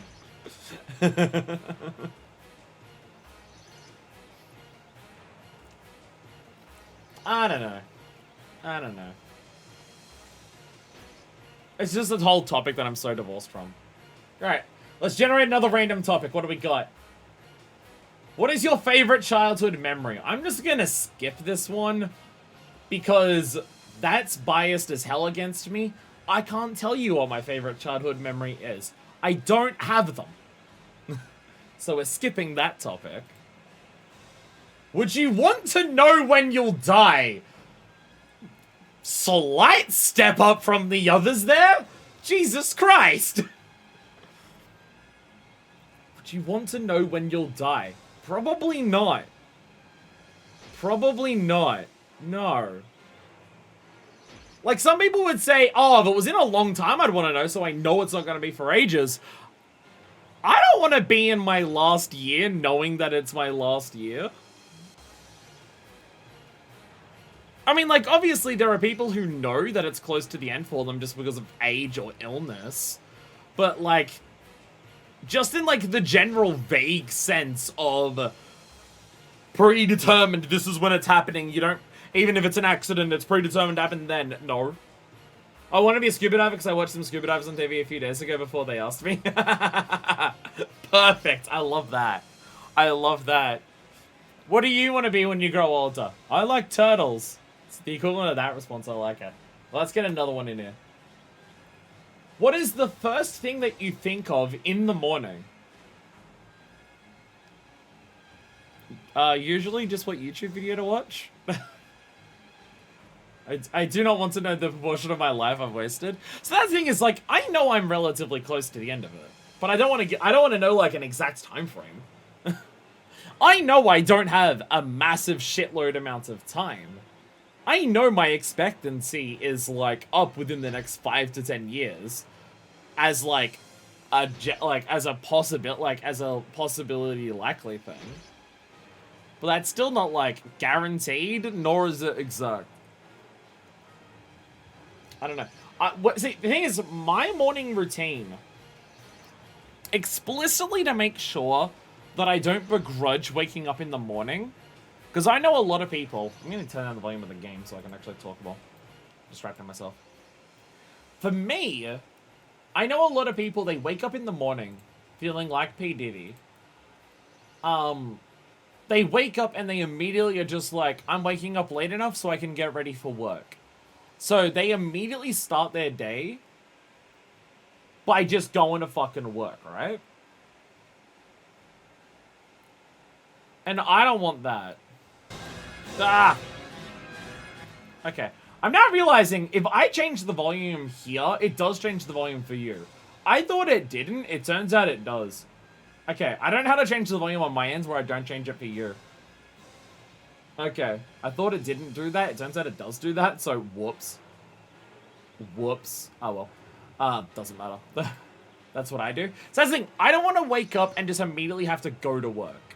Because I know a lot of people do that. And it makes a lot of people not want to wake up or get out of bed in the morning. So I specifically wake up early enough. One, I used to work at a different news agency where I would start work at 5:30 in the morning, 3 days a week. So I'd have to wake up at about 4 to 4:30 in the morning to have enough time to get dressed and then catch the train to work. So waking up super early is just natural for me now. But I make sure that when I wake up in the morning, I have half an hour when I first wake up where I get to continue lying in bed. Not to, like, continue sleeping, because I'm a very alert waker. Once I wake up, I'm fully awake. I don't have a groggy period when I wake up. I don't have oh, I want to go back to sleep. When I wake up, I'm instantly completely awake. It is basically a superpower, as anyone who has woken up next to me has ever said, where they're just like, how the fuck are you functioning when you've just opened your eyes? And I'm just like, this is how I've always been. But I like relaxing. So I have it so the first half an hour when I wake up, I can continue lying in bed. So it's usually I wake up and I'm just like, let's kick on a YouTube video and start my day by just relaxing and watching a YouTube video. And then I give myself, after that, 20 minutes to have breakfast. I get up, I have 20 minutes to have breakfast, go have some food, and do something that. And then, after my 20 minutes designated for breakfast, I then give myself half an hour to get ready for work. Getting ready here just means getting changed and putting the lunch and everything that I've already pre-made the previous night into my lunchbox and walking out the door and making up my bed so it looks nice for the stream, slash just, if I come home to a messy bed, I come home to a messy brain. So, yeah, usually my first thought when I wake up in the morning is, what should I watch for the next half an hour? I used to get up, make coffee and a bowl of oatmeal, watch something lighthearted while eating. I don't know, I could not start the day with coffee. Not because of the caffeine, just because of the taste of it. Coffee tastes disgusting. Coffee's fucking disgusting, so I could not do that. So, yeah. To make sure that the beginning of my day is enjoyable, or like more so relaxed, I explicitly make sure that I have spare time. So the first thing I would think of when I wake up, other than turning off my alarm, is what should I watch? So then I lie in bed for half an hour while doing that. Anyway, what's another topic? How many of these are we going to go through before the fucking weapon appears? When I start working from home, I would wake up, choose between taking a shower, snoozing, take a bus, grab something from Starbucks on the way to work. Again, more coffee. I could kill for some more water. Could kill for a shower. But all my water's in the fridge out there, and I'm not bothered to walk out there in the middle of the stream. Though we do literally just have to wait here. So I could do that now. So I could just do that now. How many weapons do we have after this to get? Not many. I'll wait until after the stream. What is the last dream that you remember? Another topic biased towards me. I don't remember a single dream that I've had, ever. So another one that's biased towards me. First thing I think of in the morning is that's the same question. Do you prefer to shop online or in a store? Okay, well this is... That one's loaded. That one's loaded for me. I prefer to shop in store, so I can see what it is before I purchase it.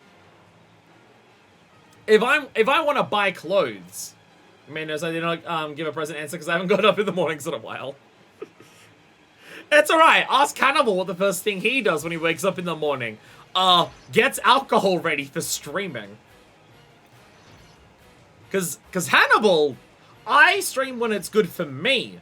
And my viewers in other time zones can reorganize their life to sleep at horrible times to catch my streams.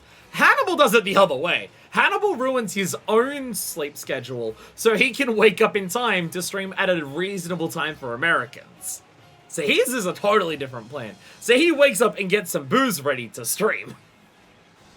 Yeah, I prefer to shop in store. One, I like talking to people. One, I like moving around. But mainly, I like seeing what I buy before I buy it. So I know it works the way, like, if it's clothing, I want to know how it looks. I want to know what the material looks like, how it feels like, and everything like that. How it fits on me, if it fits me. I prefer to shop in store. I buy most things online, though, because the things that I want to buy don't exist in shops around me. None of my fashion sense exists in shops that are anywhere fucking close to me. The jacket, specifically, that I wear, which is like, everyone who knows me in person knows me aesthetically by my jackets that I wear.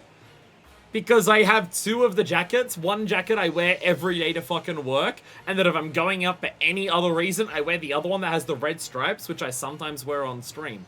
Everyone who knows me in person knows me by those jackets, and finds it weird if they ever see me not wearing it.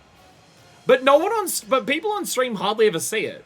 Because it's normally too fucking hot to wear on stream because I've got the giant light on me. So it's very funny that there's that different aesthetic difference. Like, I had to go into the city to buy that. And even then, the place I buy it in the city doesn't have most of the other clothes that I want. So a lot of stuff that I buy online because I can't buy it in person. Thank fucking God! Pog! Run! Don't attack anything because the last enemy is down here.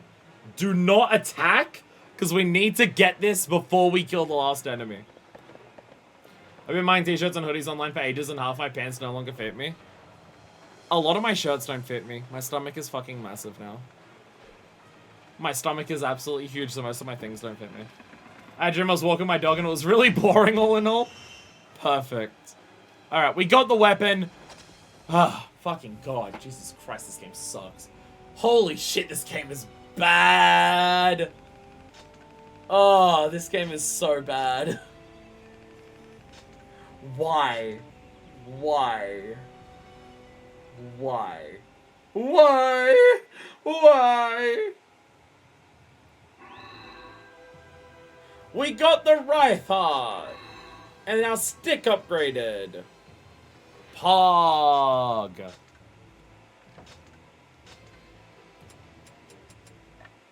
I have no idea how to change the volume on my end where it doesn't change it on yours. I thought that was possible, but it turns out it's not. It's probably because I'm recording through desktop audio. But it's fine. But it's fine. We'll live with it. We'll live with it. Anyway, what's our next weapon that we're getting? I actually need to go. I'm shopping clothes this week, and I'm trying to work up the courage. I need to buy my more of my jackets, cause my one that I wear to work is falling apart. I just don't have the money. I just don't have the fucking money. This is another time limit one. It says within 8 minutes, which might be possible. But that sounds miserable if it takes 8 minutes and we don't do it in time. So no, we're gonna save this one again for when we can cheat. The next one is the Crimson Mountains. In the sky again. Another time limit. 2.5 minutes. Fuck that. The Impassable Valley. Kill every enemy and leave at least one golem alive. Check the map to okay. Just every enemy. Just kill every single one. Just kill every single enemy. Oh, this map's actually not that big. Every enemy here might not be that bad. It's actually not that big. The puppet golems still remain here. Time, set those pathetic creatures. You see that? You see that dialogue? Remember how we went to the Imperial Capital? Remember how we went to the Imperial Capital? And Vertile said, Kaim, when will your bloodlust be ended? Etc. When will slaughter be enough for you and your bloodlust and everything? Etc. Etc. Etc. The same character, Vertile, just turned around and said, Kaim, kill all of them! Set them all free. Kill them all, Peter. What is this game trying to say? I don't know. I don't know if it knows. I only have worn black pants and single color t-shirts, and I only realized about 5 years ago that it's because I'm trans. I mean, I wear band shirts, but that's because I like band shirts and I like the aesthetic of them. For me, that's it. So the thing is, even if I had a nicer slash good slash not disgusting body, I still wouldn't wear like super feminine clothes because it's just not at all my fashion sense. My fashion sense wouldn't change regardless of my body.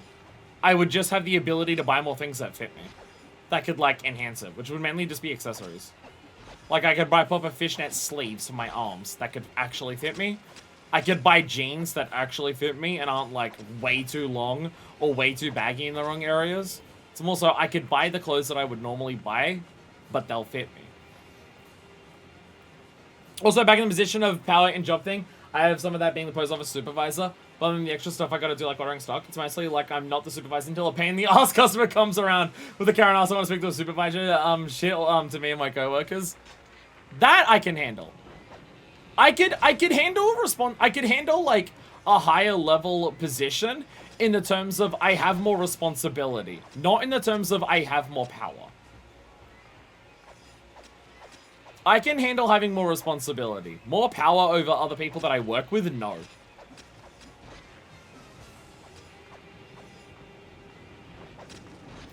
So that's kind of it for me.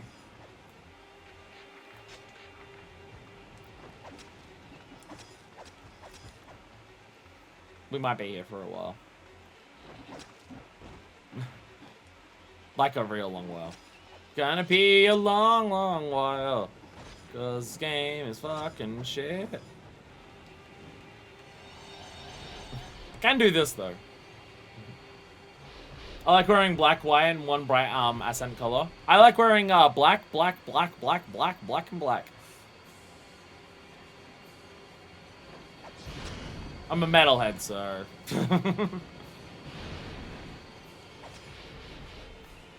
That being said, I have been accused of boy moding a lot when I'm not. And I have definitely had people who say that I only wear what I wear because I'm not confident in wearing feminine stuff. And I'm just like, no, it's just because it's what I like to wear. Go to the metal concerts that I go to. I dress the same as the fucking women in there too. A sorcerer priest and a golem have appeared. Okay. Now we have to kill the rest of the goblins, but not kill them. Especially when I tell the car analysis that I am the supervisor can be great. Now, you gotta do that thing where it's just like, can I speak to the supervisor? Oh, sure. And you literally just spin on the circle. Hi, I'm the supervisor. If I had the courage to do it, I'd be a stereotypical programmer sucks trans person. So that's just very much not me. Like, my ideal fashion outfit is sleeveless shirt, my denim, well, it's not denim jacket, but it looks like denim. People think it's denim, but it isn't denim. My patch jacket that doesn't have patches on it, but is stylized the way that I want to. Black jeans that have some fancy extra, like, aesthetic bits to it. And then big ass, like, metalhead boots. Which I mainly don't wear at the moment because my feet are completely and utterly fucked. So, and they're not good for my feet. And I need to buy proper insoles so they don't destroy my feet. AKA, it's what I wear now. It's just, the only difference would be I can buy ones that fit me better. I wouldn't wear anything different.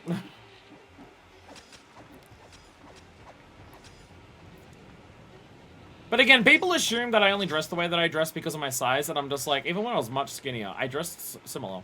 I wanted the jacket that I always wear now since I was, like, in my early 20s. I just didn't know where to buy them until I found them when I was, like, 25.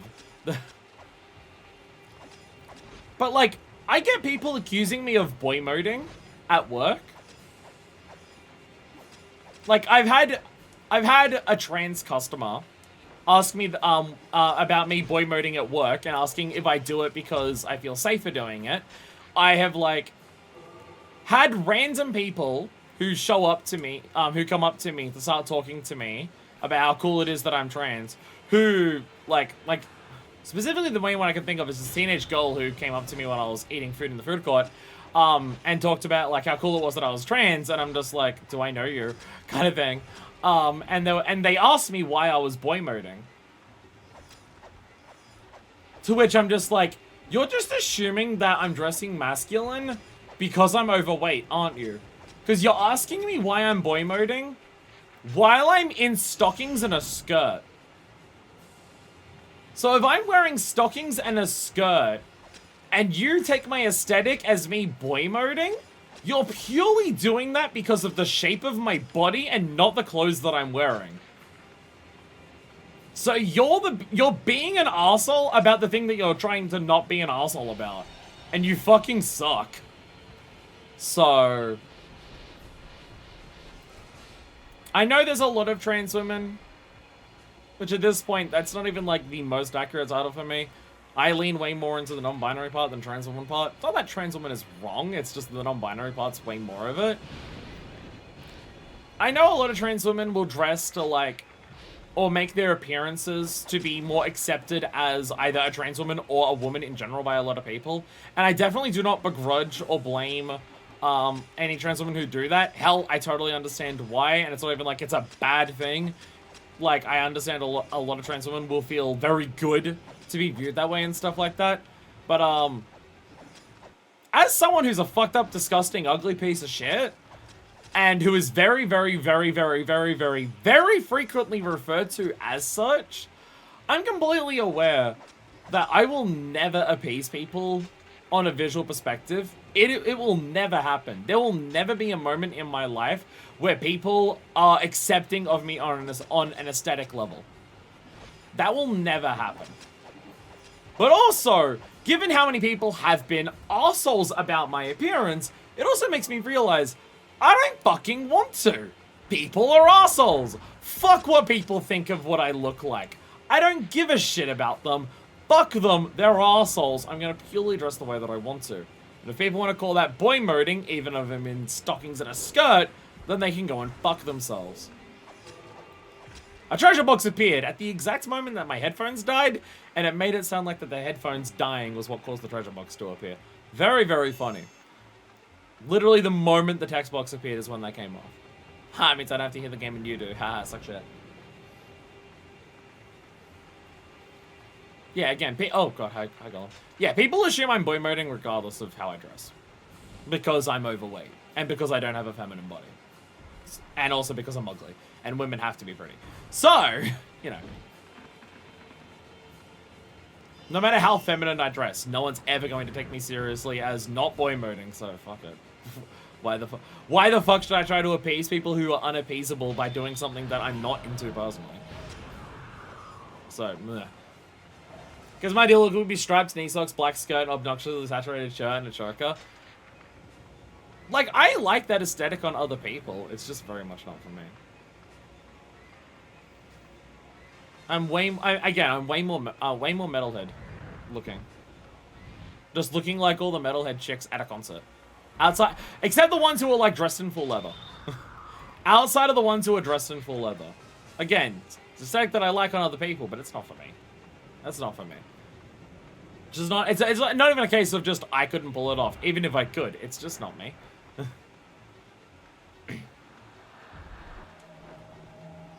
Hey, another mission done. Another mission done. Okay, I need to hear some level of the game. The headphones have died, but I need to hear the game at least some capacity.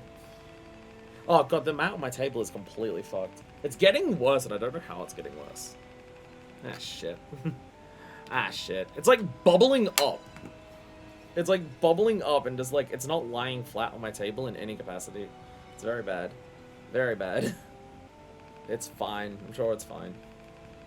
It's not fine in any capacity whatsoever, but I'm sure it's fine. But I'm sure it's fine. Okay. I was about to say, I don't know how to adjust the volume for you and adjusting it for me. No, I know exactly how to do that. I do it in OBS. Oh, God! Loud. Loud. Loud! Still very loud.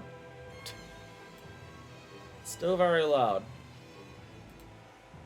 The volume of this game is going to be changing all over the time in this stream, but I don't care. It's Drakengard. Who fucking cares? So there's that. You obtained the weapon Greed's reward. His magic attack is Voice of Balan. Wonderworld. We got Stricken Soul upgrading. Okay.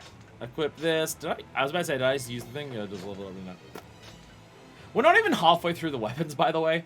We started today at about 20%. We're not at 50% yet. It is taking this long to get all these weapons, and it's going this poorly. Oh, fuck me. Oh, fuck me. Oh, no. Oh, no.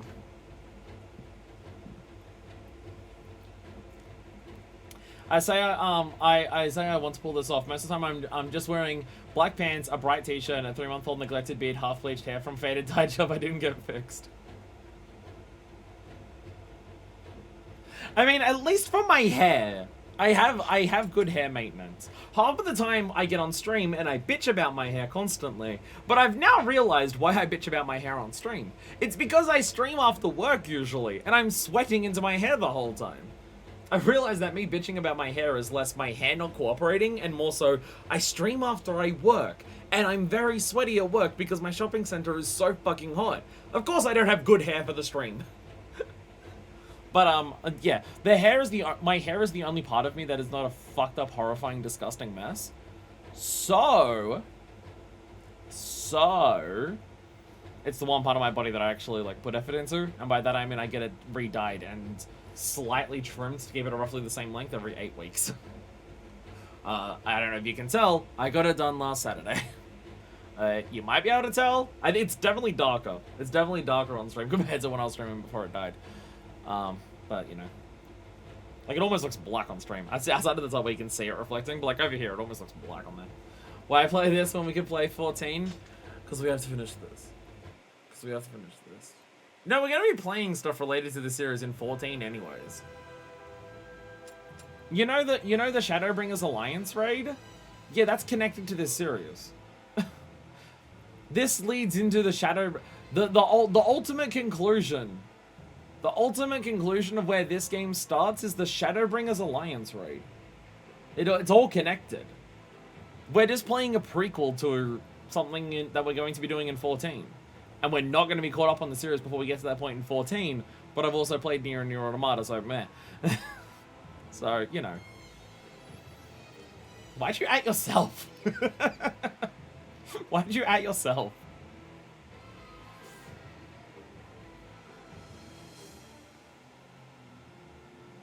Oh yeah, because you replied from before that it doesn't make 14 worse then because yeah, it was a reply no, it does make 14 worse, but you know, oh well, it's fine. Anyway, this is the final weapon we're getting today and we're stopping for the day. Finish off the 10 waves but collect the chest before killing the last wave. This weapon is the only point of this expedition. Okay, this is our last weapon we're getting today.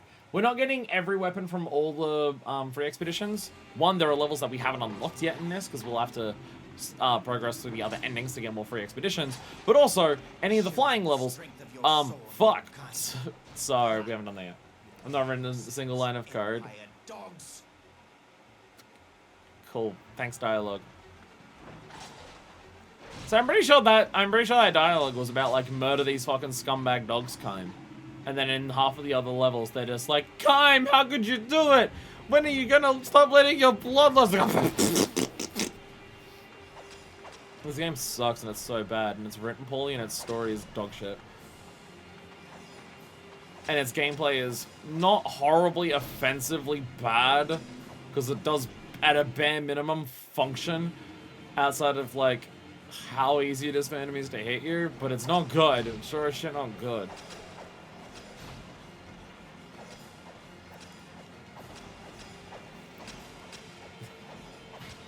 How can the game be bad combat-wise? I'm swinging around a golden meat cleaver. How can the game be bad?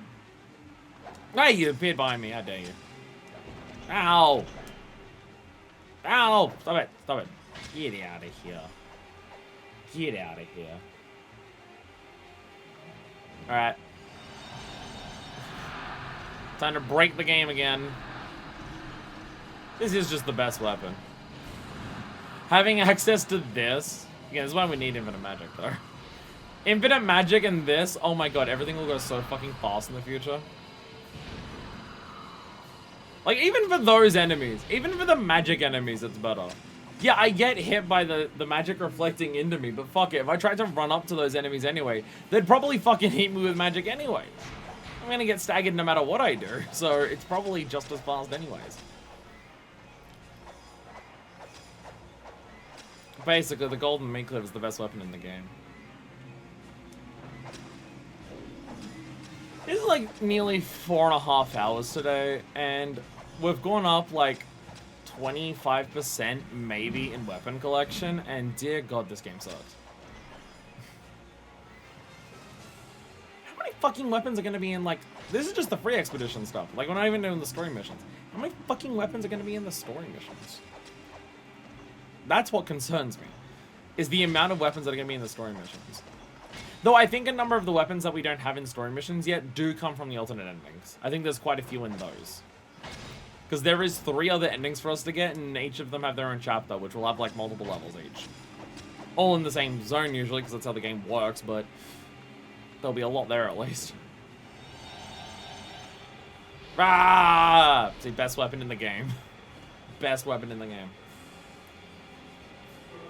Oh, treasure box. Okay. Don't kill everything. No, don't kill everything. No, get away from me. You'll all die before I get the weapon. There we go. There we go. Alright, time to finish this shit. Yeah! Yeah! Run through every enemy! Best weapon ever! Ta-da! Yay!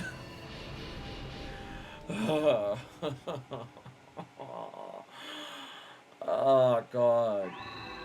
See, the thing is, people were wondering, is it worth me grinding every weapon up to maximum weapon level so we can read a bunch of stories?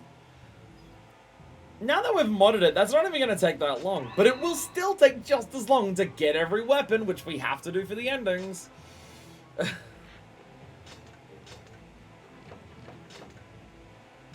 We're at 48% of weapons. I think we started today at 23 or 24%. Look how many weapons we already have. I'd like to remind everyone that in the same category, I don't think there's a fucking difference in moveset. I think it's only what magic attack it has. But look how many fucking weapons we already have. We have so many weapons. We have so many fucking weapons. We're not even halfway. We're just under halfway. How many weapons exist in this fucking game? I swear to God, I think Nier has like 35 that you need for the other ending. How many exist in this? Why is there 65 of them? There's 65 weapons? Why? Again, I swear, I'm gonna look this up. I swear Nier has like fucking way less. I swear Nier is 35.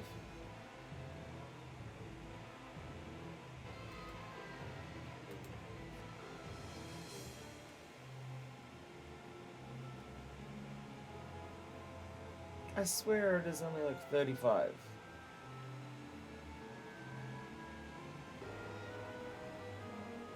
Appreciate this person who has the guide to just like upgrading every weapon. Because I will need that in the future again. For the other one. Alright, near full guide. Here we go. Weapons, weapons, weapons, weapons.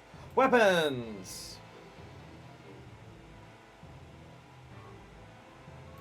Doesn't say how many exist. It doesn't say. I swear it's like 35 or so. I think Nier has about 35 weapons. This is what my memory is saying. I could be wrong. But this fucking game, and all of its bullshit ass fuckery. That's fucking 65. Okay. No wonder we've gotten so many already, and we're not even halfway there. No fucking wonder. Anyway, outside of a couple flying ones, we're gonna do it in a time limit. That is everything that we can get from free expeditions currently. All the ground missions are done, and there's like, I think 3 or 4 flying ones. I think we had a flying one for the Blue Mountains, Imperial Capital, Temple on the Sky. And possibly also Crimson Mountains. Okay, there's actually a few. There's a few. There's a few. I remember when we stopped, because we stopped at the first thing that had the golems. That was the first one we didn't complete, which I think was Blue Mountains. So it's every flying mission past that we have to do. We're going to try to find if there's a cheat that can help us with those, because God, I hope there is always something. And we're also going to go through, so we went through all of these missions, right? Which was one mission per type of map. 1 mission per ground map of each kind, 1 mission per flying area. And we didn't finish all of them. Now, unfortunately, to get all the other weapons, we have to go through every chapter, like most of the chapters here. This has 12 verses in 1 chapter. This one has 14. This one has 15. This one has 12. So there's going to be quite a few where we have to go through to get all the weapons in the other parts of it as well. So that's fun. That's fun. I love this game. So good. Best 2 out of 10 I've ever fucking played. Thank you all so much for watching. Although I shouldn't say that. That feels backhanded. My apologies to you all for watching. Don't join in next time because it's going to be more of the same fucking bullshit. Though we might get to the other endings next time. I doubt it. I doubt it. But there are chapter 9 and 10 and then stuff unlocks past that as well. There will be more chapters to do past all of this at some point with alternate endings. Whether we'll get time for that next time or not, I got no fucking idea. But we have to do all of this like before we do like the final stream anyways, because we'll have to unlock this stuff to get weapons in these story missions. We have to unlock the free expedition versions of all these to get more of the weapons there. There's way more to this than I thought there would be. So yeah, there's gonna be a lot of bullshit because this game is just nothing but bullshit. Thank you all so much for watching. No, not. I'm sorry. Next time, more fuckery. So thank you all for. Thank you. Sorry. Until next time, this version 2, signing out. I guess. I don't know. I don't care anymore. Crimson nights, the sky, the birds still sleep, like a dream, it shines.